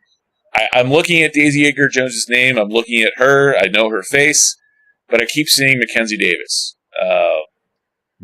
So my guess is they probably had several different actresses planned out. Yeah, that would have been a good. And then she's coming up. Is that movie coming up in next month as well, or maybe that's later down the line? The Speak No Evil, the one with her and the actor from Split. I don't know. So Speak No Evil, it's a remake of a movie that only came out a couple years ago. It's like an international film, but that also has Mackenzie Davis. I got to look that up. But it's that one's doing its trailer run. A lot of people are flipping out about that. That one is. I went to the original. James McAvoy and Mackenzie Davis. Okay. So have you heard of that one? I've heard of it. Haven't seen the trailer for it. Doesn't surprise me though. September it comes out. Sorry. Nice. And also interesting. Future Superman David Cornsweet also in this film, and Kiernan Shipka, who was the daughter on Mad Men. Okay. Also in this film, and Maura Tierney from Liar Liar, and so good cast, just like the original Twister. So we'll see. I'm not terribly optimistic, but I'm not really good, bad, or meh with this film. I'm just sort of like, oh, it's interesting. It's light summer, I guess. It's sort of. So do you think you're still gonna catch it on a streamer when it does come out? This actually might be one that I wouldn't catch on streaming, but might actually go see on like a Tuesday night discount night kind of thing. Oh, nice. Because Okay. this is it's a big budget visual thing, so it makes sense to watch it in theaters. In some ways, Yeah. it doesn't make sense to watch it at home unless you have an 80-inch TV or something, which I don't. Yeah. So I might end up seeing this like on a Tuesday night kind of thing. So we'll see. Yeah. Our final film is the one that is the only MCU movie coming out in the entire year of 2024. It was one of my most anticipated movies for 2024 as a whole, and it was my number 2 movie for 2020 for the summer of 2022 or summer of 2024. Deadpool and Wolverine. Ryan Reynolds back. Hugh Jackman Yes. back. Sean Levy back. And I know he hasn't directed every single Deadpool film, but as we were saying, he did a good job with Free Guy. He did a good job with The Adam Project. Good comedy action director. What are your thoughts on Deadpool and Wolverine? I'm just really glad that they were able to push for an R rating, especially since Disney is the king, at this point of owning everything now. Because that was the one thing that everybody was really same with Blade. Whenever that comes out, everybody was like, we need this to be an R like the original.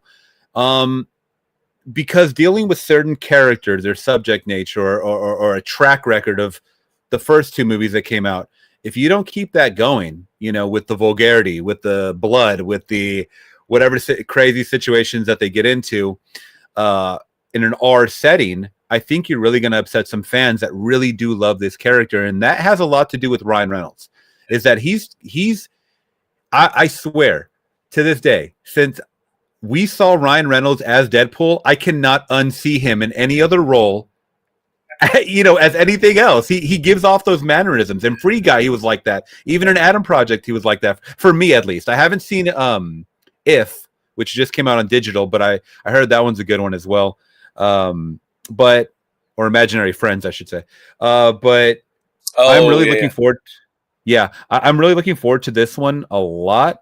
I'm so glad that Hugh Jackman came back and wanted to give it one last go, so to speak. And he looks great in this movie in the yellow suit. He's giving off the same mannerisms. I don't know if you've seen, because you said you didn't go back to the theater. You haven't gone back to the theater really, but they've been putting up PSAs for Wolverine and Deadpool about turning off your phone. Have you seen that at all yet? No. Oh, you should look it up. There's actually a trailer for it on. I saw the popcorn bucket. Oh God, I need that. I need that. That's straight out of the mind of Ryan Reynolds. Like only he would do that for a movie like this, and it's so funny that it got greenlit. But there's a PSA that they always talk about. Silence your phones before the movie and yada yada. But they do it with these 2 characters, and there's something between this banter. Like you're gonna expect a lot of just dialogue heavy in the most satirical, just aggravated characters, because they hate each other. They ultimately hate each other. They're obnoxious. And I can't wait to see that on the big screen played out in this whatever time we get, because I know they're going to be jumping through time warps and stuff, or time portals and stuff like that. We've seen that in the trailers, and they've alluded into some of these newer trailers that there's like Ant-Man is like I don't know what's going on with the Ant-Man thing, but like his skeleton is right there. And I'm trying to figure out, based on pausing, I'm a pauser when it comes to the trailers, and I'm seeing characters from other X-Men movies coming in, and I'm like, oh man, there's a Lady Deathstrike or whatever her name is with the claws. And I'm like, I'm seeing all these other characters, and I'm like, where are they going to go with it? Is it just going to be a cameo, or are they really going to open up the world of the X-Men that we grew up with, the live action ones? Because those weren't necessarily the greatest, but a lot of us grew up on those and stuff. So I'm very intrigued how they go story wise with this, but I think we're going to get a lot of time jumping, which is going to lead to a lot of cool cameos. Once again, the soundtrack is going to be killer because the first two movies, they were really fun. I think the second one is more fun than the first one, but the first one may be a better character movie for Deadpool because at least in the with the first one, it's more Deadpool, even though there is like, a few X-Men in there. But the second one is so heavy with X-Force, I believe is what they call the squad. You just have so much going on, and it's just so wild of what's happening in that movie that they're just very fun movies, and I just hope they keep that same theme going with this new one, and I'm excited for it. Yeah, me as well. You think about exits and retirements and the perfect exit, and it doesn't get any more perfect for exiting a character than Hugh Jackman at the end of Logan. Yeah. And I'm not. Oh yeah. I'm not like, oh, there's a death scene, and like I think a lot of actors, like Leonardo DiCaprio loves dying in movies, and actors in general, I think like to explore the death scene, of it all. But Hugh Jackman's death in Logan was such an earned death. It made a lot of sense. So the fact that he's coming back, and it's funny because it doesn't feel like it's been 6-7 years, but Logan came out 2016, 2017-ish. That's 6-7 years ago now. So it's been a while. He looks the same. And you're telling me we can get a guy who almost got nominated for an Oscar for playing this character, joining the most successful superhero franchise of all time, alongside the guy who set the record for, or almost set the record for rated R movie box office, Ryan Reynolds and Deadpool. Yeah. What's not to like about this? So that part, I think, the MCU has fallen off from its peak MCU-ness, and I think that was going to be impossible to not do at some point. So I hope that Bob Iger coming back and kind of retaking the reins, and Kevin Feige going, okay, let's slow things down because we can and because we need to. So the fact that this is the only MCU movie we're getting this year, and part of that too is there were 2 or 3. Originally, there was, I think, 4 different MCU movies scheduled to come out this year, and then the writer's strike happens, and then Phase 4 happens, and we're left with this film, which was originally supposed to come out in, I think, September or November, getting moved up and then getting moved back. So even this release date, I think originally was the Captain America 4 release date. I could be wrong there. Wow. Yeah, but even the release date for Deadpool and Wolverine has moved around quite a bit. So, if there's any trust for sure that is left in the superhero genre for me, it's Ryan Reynolds with Deadpool. So my guess, and this is, it's not so much a good, bad, or meh, but my belief is that the only way this movie fails is if it comes out as it was all right. Like, if this film comes out and offends everybody or entertains everybody, it will be a success. If it comes out and it's just sort of, if it gets the reception of Fall Guy or Fly Me to the Moon, like if audiences leaving Fly Me to the Moon have a similar audience score as Deadpool and Wolverine, then this movie will be a colossal failure. Anything short of that, though, and I think Ryan Reynolds has a good enough track record that he's earned the benefit of any doubt, and I'm not doubting, but I am not as excited as I thought I would be seeing the trailers for this. And maybe it's just because I had so much anticipation that there's no way the trailers could live up to that anticipation. But it's just, and looking at all of the leaked set photos and we saw the Wolverine yellow costume 6, 8, 9 months ago that they're filming. So none of this is really new because I'm one that I I don't mind spoilers at all, but there is a certain amount of I've been so eager for any kind of news coming out of this movie.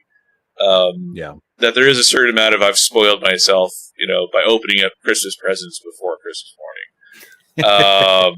So that's the only thing that kind of has me a little bit not meh or bad, but just kind of reserving judgment a little bit. But I am super excited for this. I love the fact that they were able to get Hugh Jackman to come back, because I don't think he needs the money. Yes, he just got divorced, so who doesn't need money when you're getting divorced? But Hugh Jackman doesn't strike me as a guy that he would do this film for the money. It just doesn't strike me that he's such an artist, like he's a guy that, he's Wolverine, but he's also a guy who does musical theater and who goes on Broadway and who sings and dances and is an actor. So to me, this is not a thing where I think Hugh Jackman would risk that legacy just for a payday, because I don't think he just needs the payday for the sake of getting a payday. So that would be my guess. How about you? What are your thoughts on this? Is there anything that's kind of making you go, I hope, but fingers crossed?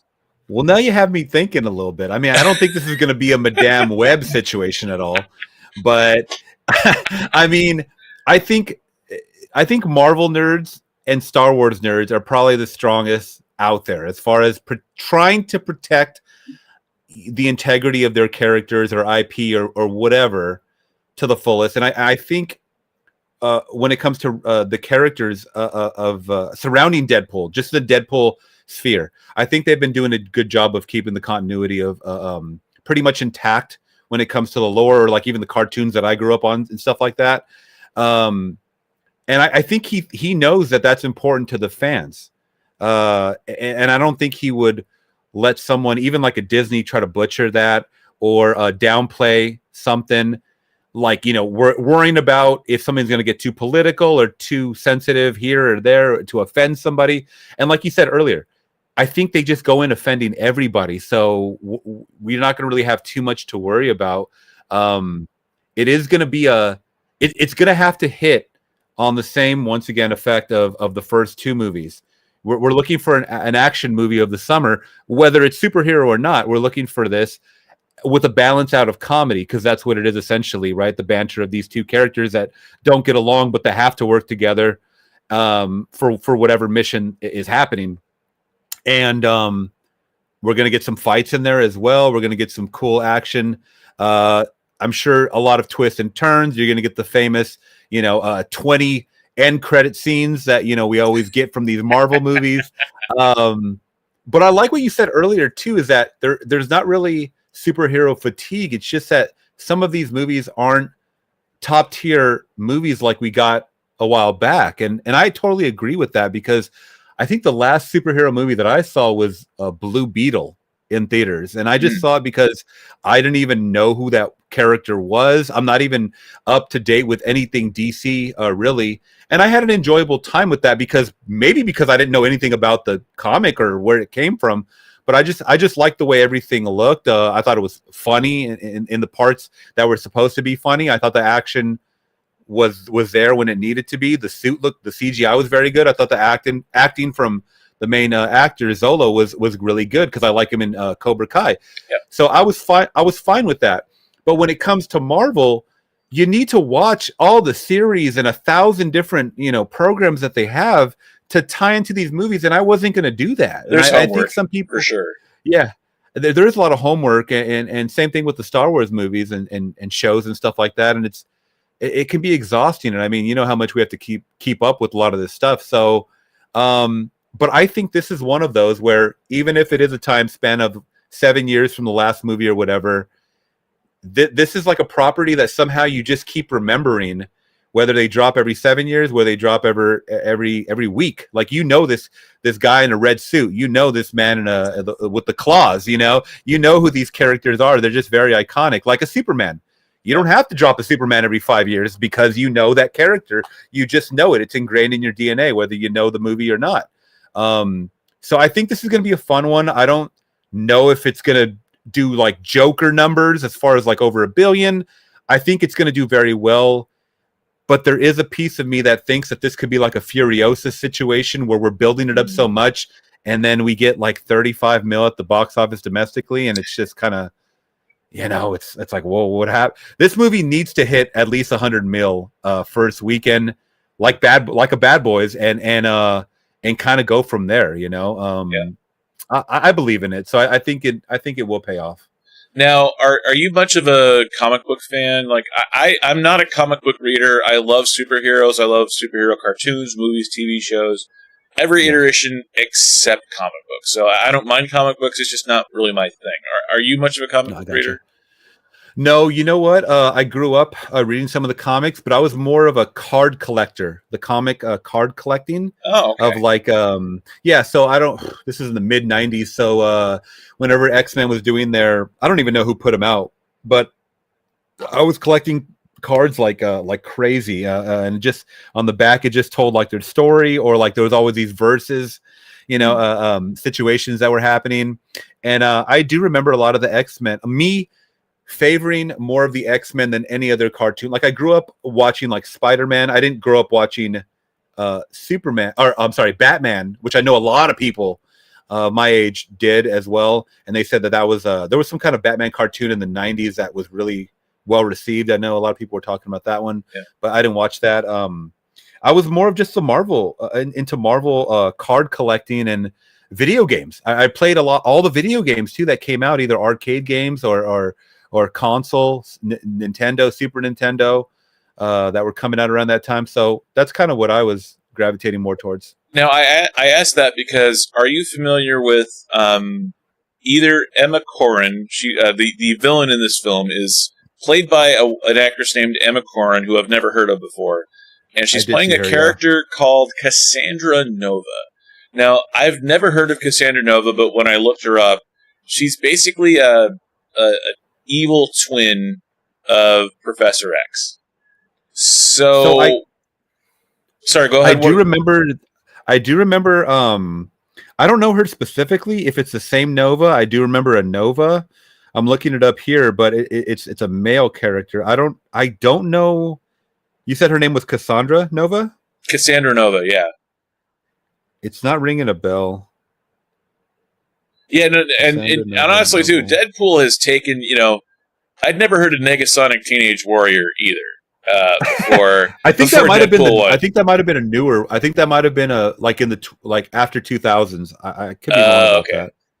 Yeah, and Deadpool is famous for taking unknown characters or little known characters and making them big in the movie, and then they become successful comics afterwards. So that wouldn't surprise me. It is interesting. It's always interesting to look at the villain in movies like this, because if you look at this character,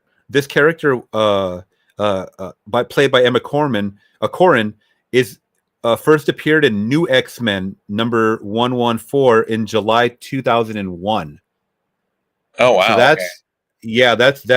that's when I would have stopped all of that. So I didn't know too much about it, but it is always interesting how they introduce characters into the MCU or just in anything superhero that are after the 21st century, because I feel like more fanfare would be towards the 90s, 80s, 70s, Yep.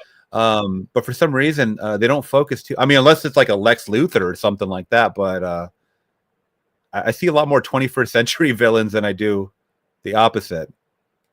Well, it's sort of interesting too, because if you look at the Deadpool movies, it's not famous. These films aren't famous for the villains. I mean, you got I don't remember the character's name, but the dude with the arm from the first film that was like the British accent. Oh yeah, was it Ajax? Yeah, Ajax. Yeah, that's right. The cleaning company one. Yeah, I never liked that villain. I never liked it. Like him. So you got Ajax from the first film, and you got who really was the villain in Deadpool 2? Was it I think Juggernaut was in the second one, no? Yeah, it was Juggernaut, but it was also Fire Fist from the future, and in the first that's act, right. it's actually Cable. So it's kind of it's. Oh yeah, Cable. Yeah. So it's a really interesting thing that we have these movies that everyone seems to love, but there's not really a villain that's iconic that stands off versus Deadpool in any way, shape, or form. It's just sort of Deadpool versus everybody, and however the personality or the jokes can fall in around Deadpool seems to be the opponent that Deadpool is best versus. So, well, I think that's what we possibly might get just to keep it entertaining, is that, especially with the cameos and all this time travel jump that we get, I think they're going to be jumping through time and no one's going to know who Deadpool is. So they're just going to look at him as a rival, and they're just everybody's going to be fighting. That's why we get these, shots of some X-Men characters either coming through, or Deadpool came in through their time. Yep. I'm thinking that people are coming through, like a kind of a Avengers Endgame situation, where all the characters are coming through for this final fight, because the Ant-Man thing still has me for a loop. Why is there an Ant-Man corpse there? Did you see that in the trailer? Yeah, and then also that they have Deadpool and Wolverine jumping through a Doctor Strange portal.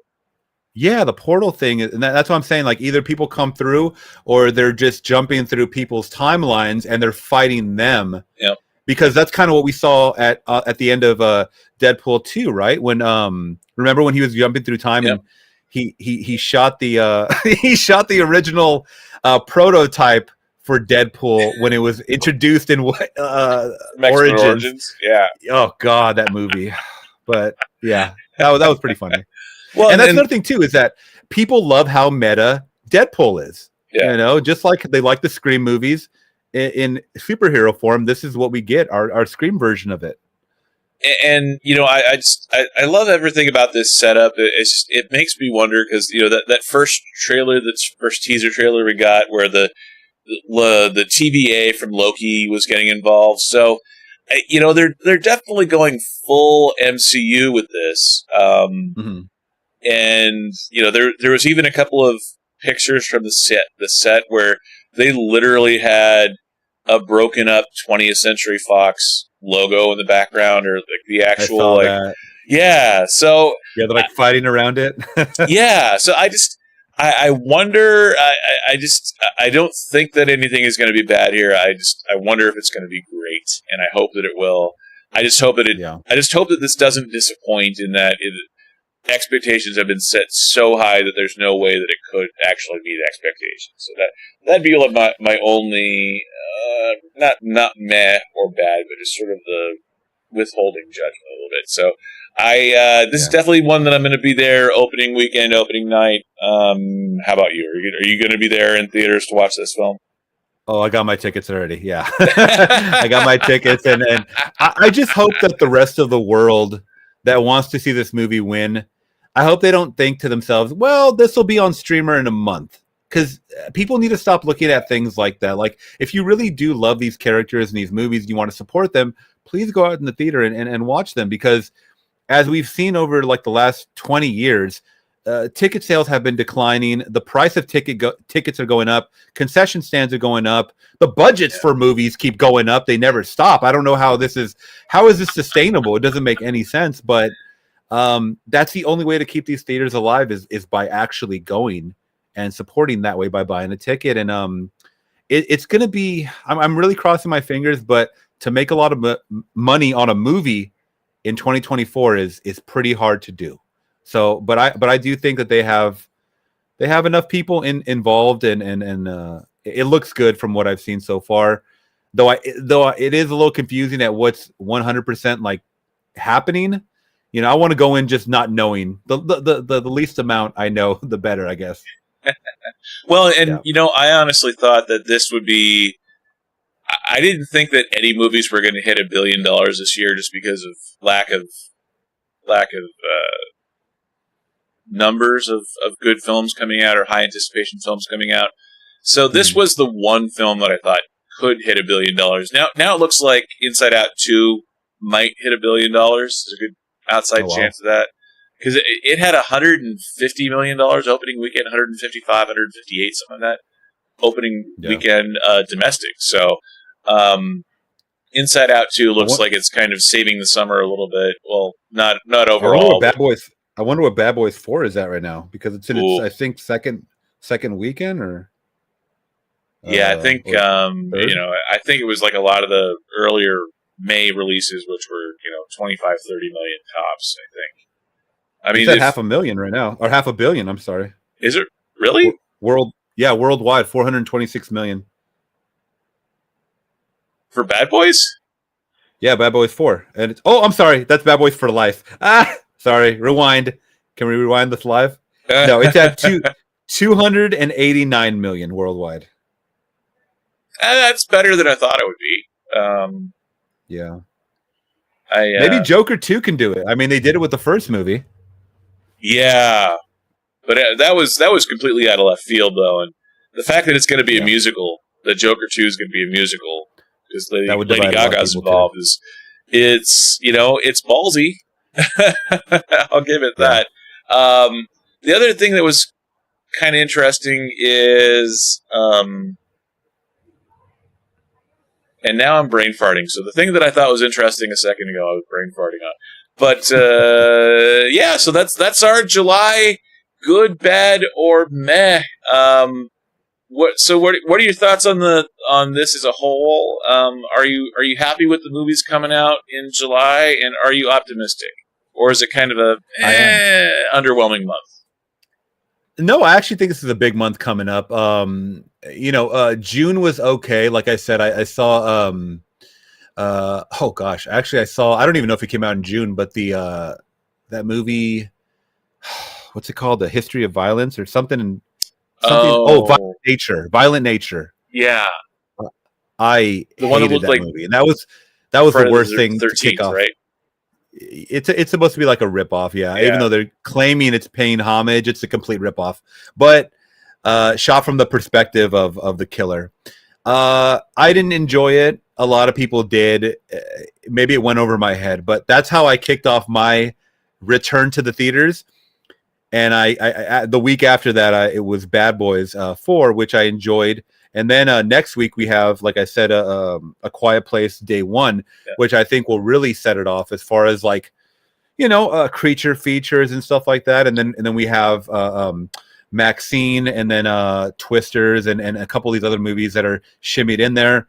It's not the biggest, but we do have some big movies in July coming up, and it does feel like summer. I will say that it does feel like summer movie season, and I'm excited to go back to the theaters, to be honest, because the atmosphere is what I love about the movies. Once again, we talked about Community at the beginning of this stream, and that's why I go to the theaters, is to feel everybody else's reaction like I'm feeling it.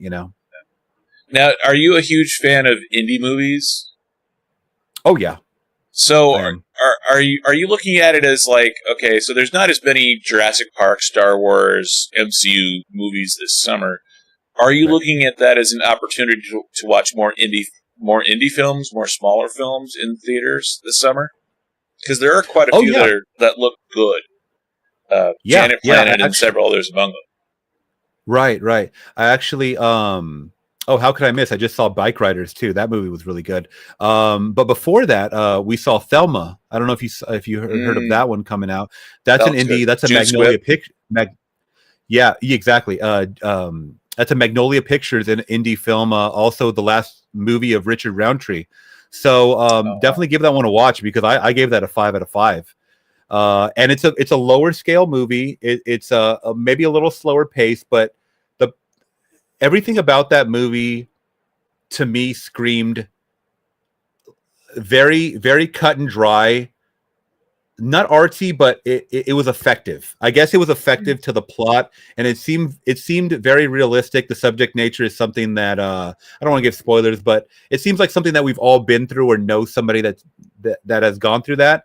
And our leading people gave us great performances. And hey, if I keep getting introduced to newer independent movies, that look interesting, I will go watch them. And like I said, AMC, I believe Regal might show independent movies as well. So I'm actually appreciative that they're doing that, because sometimes you have to go to a real hole in the wall theater in a bigger city to go support these movies. They're not being shown everywhere, or LA might show a couple of them, but it's like you got to drive out and be there first on a weird Tuesday night or something. It's like a really, it's sometimes it's kind of hard for you to schedule. So I appreciate the bigger theaters for doing that. Nice. Yeah. And we have, Las Vegas is sort of a mid-sized market. There's 2.5 million people here, roughly 2.8-ish million people.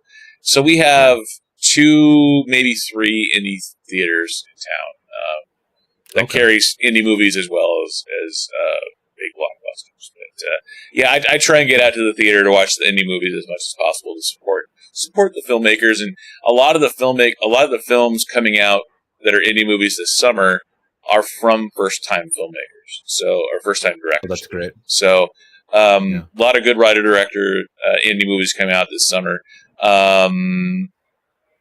But that's our list. That's our good, bad, or for July 2024.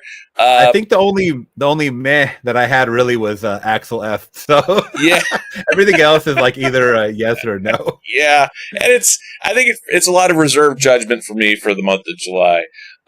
So anyone who's watching, thank you for watching, and all of Flix Talk's viewers that came by and checked me out. Thank you for checking me out. I don't have the chat interface worked out yet, so anybody who left comments in the chat or in the comments section, I will be responding to your comments in your chats, every single one, after the stream's over. I just don't have it set up on the interface as of yet. But Flix Talk, thank you for coming on my channel. I really, really appreciate you coming on and talking movies with me. What do you have coming up on your channel over the next couple weeks? Sure. Thank you. So what I do is I have a huge Patreon community too. So if you guys want to check me out on Patreon, patreon.com/Flix Talks, Flix Talk, I do drop all of my movies on there first, my reactions. And what I forgot to say at the beginning was a lot of these movies that I choose to watch are based on my community. So we'll have discussions about certain actors or not. And hey, have you seen this movie? This movie? This movie? I'll write down lists and I'll look into them more. And that's usually how I end up picking up what I'm going to watch. Or if I already have it on physical media behind me, I'll just grab something, whatever I'm in the mood for. So that's a huge part of why I do what I do, is because I love the interaction. I love the people that lived through these times of when these movies came out and they were in the theater watching them. Porky's, Earthquake, whatever I'm watching, I'm always getting good interaction, and it's fun for me to see it. And I always try to put myself in those shoes. But coming up for YouTube, I am editing my Death Wish 2 reaction. I'm actually watching all the Death Wish movies this summer, so people are really excited about that one. And I will be watching, talking about Porky's, the sequels to Porky's. Have you ever watched those, Dragon? No, I've seen like little clips here and there, but I've never, as much as I love gross out comedies and American Pie and everything, I just never gotten around to watching the Porky's series for no reason. It's always been one of those where, that one sheeter, that poster is so iconic. Yeah. And I love Revenge of the Nerds. I love all those 80s gross out, sex comedies kind of thing. So the fact that I haven't is sort of it's a shame on the House of Dragon. Yeah. Oh no. As for having not watched Porky's. Well, you have time to pick up on these movies just like I do, and yes. we will get to them eventually. And I will be watching Beverly Hills Cop 3, your favorite movie, coming up soon to end off the month, so I can catch up for part 4 coming up. And then to end off, because I actually watched Earthquake from 1974. I don't know. Have you seen that one? Earthquake 1974? No, I haven't. Ironically, the last time I was at Universal Studios like 30 years ago, we went on the Earthquake ride on the tram ride. Yeah. But I've not seen the movie. Okay. Well, I just watched that one. Is it But good? to end off, it is great. To end off our disaster movie month, so to speak, I will be watching The Towering Inferno from 19. What year is this? I 72 or forget the 3, I year. think. Yeah, but it has O.J. Simpson in it. Talk about disaster. So that'll end off those couple movies will end off my June, and then we're gonna get right into July, man, and keep it going from there. So yeah, I'm just having fun with these movies that we've been talking. I'm gonna be watching them all in theaters, so I'll be reviewing all those next month, and then whatever I'm watching, I'll be doing reactions for them on the channel. Also, I heard Nosferatu's trailer dropped this weekend, so we should expect that this week online if it hasn't dropped already since we've been talking. I don't know. Nice. Absolutely. Yeah. Talk about killer movies. Man, getting OJ involved. There we go. Zing. I like that. Well, thank you for coming on Flix Talk. I appreciate you coming on the Dragon Movie Guy podcast. Thank you. I can't believe we're almost at 3 hours, so thank you for giving me 3 hours here Sunday. I appreciate it. And for everyone who's been watching, thank you for watching. And with that, we will see you next time. See you, everybody. Peace out, guys. Thanks.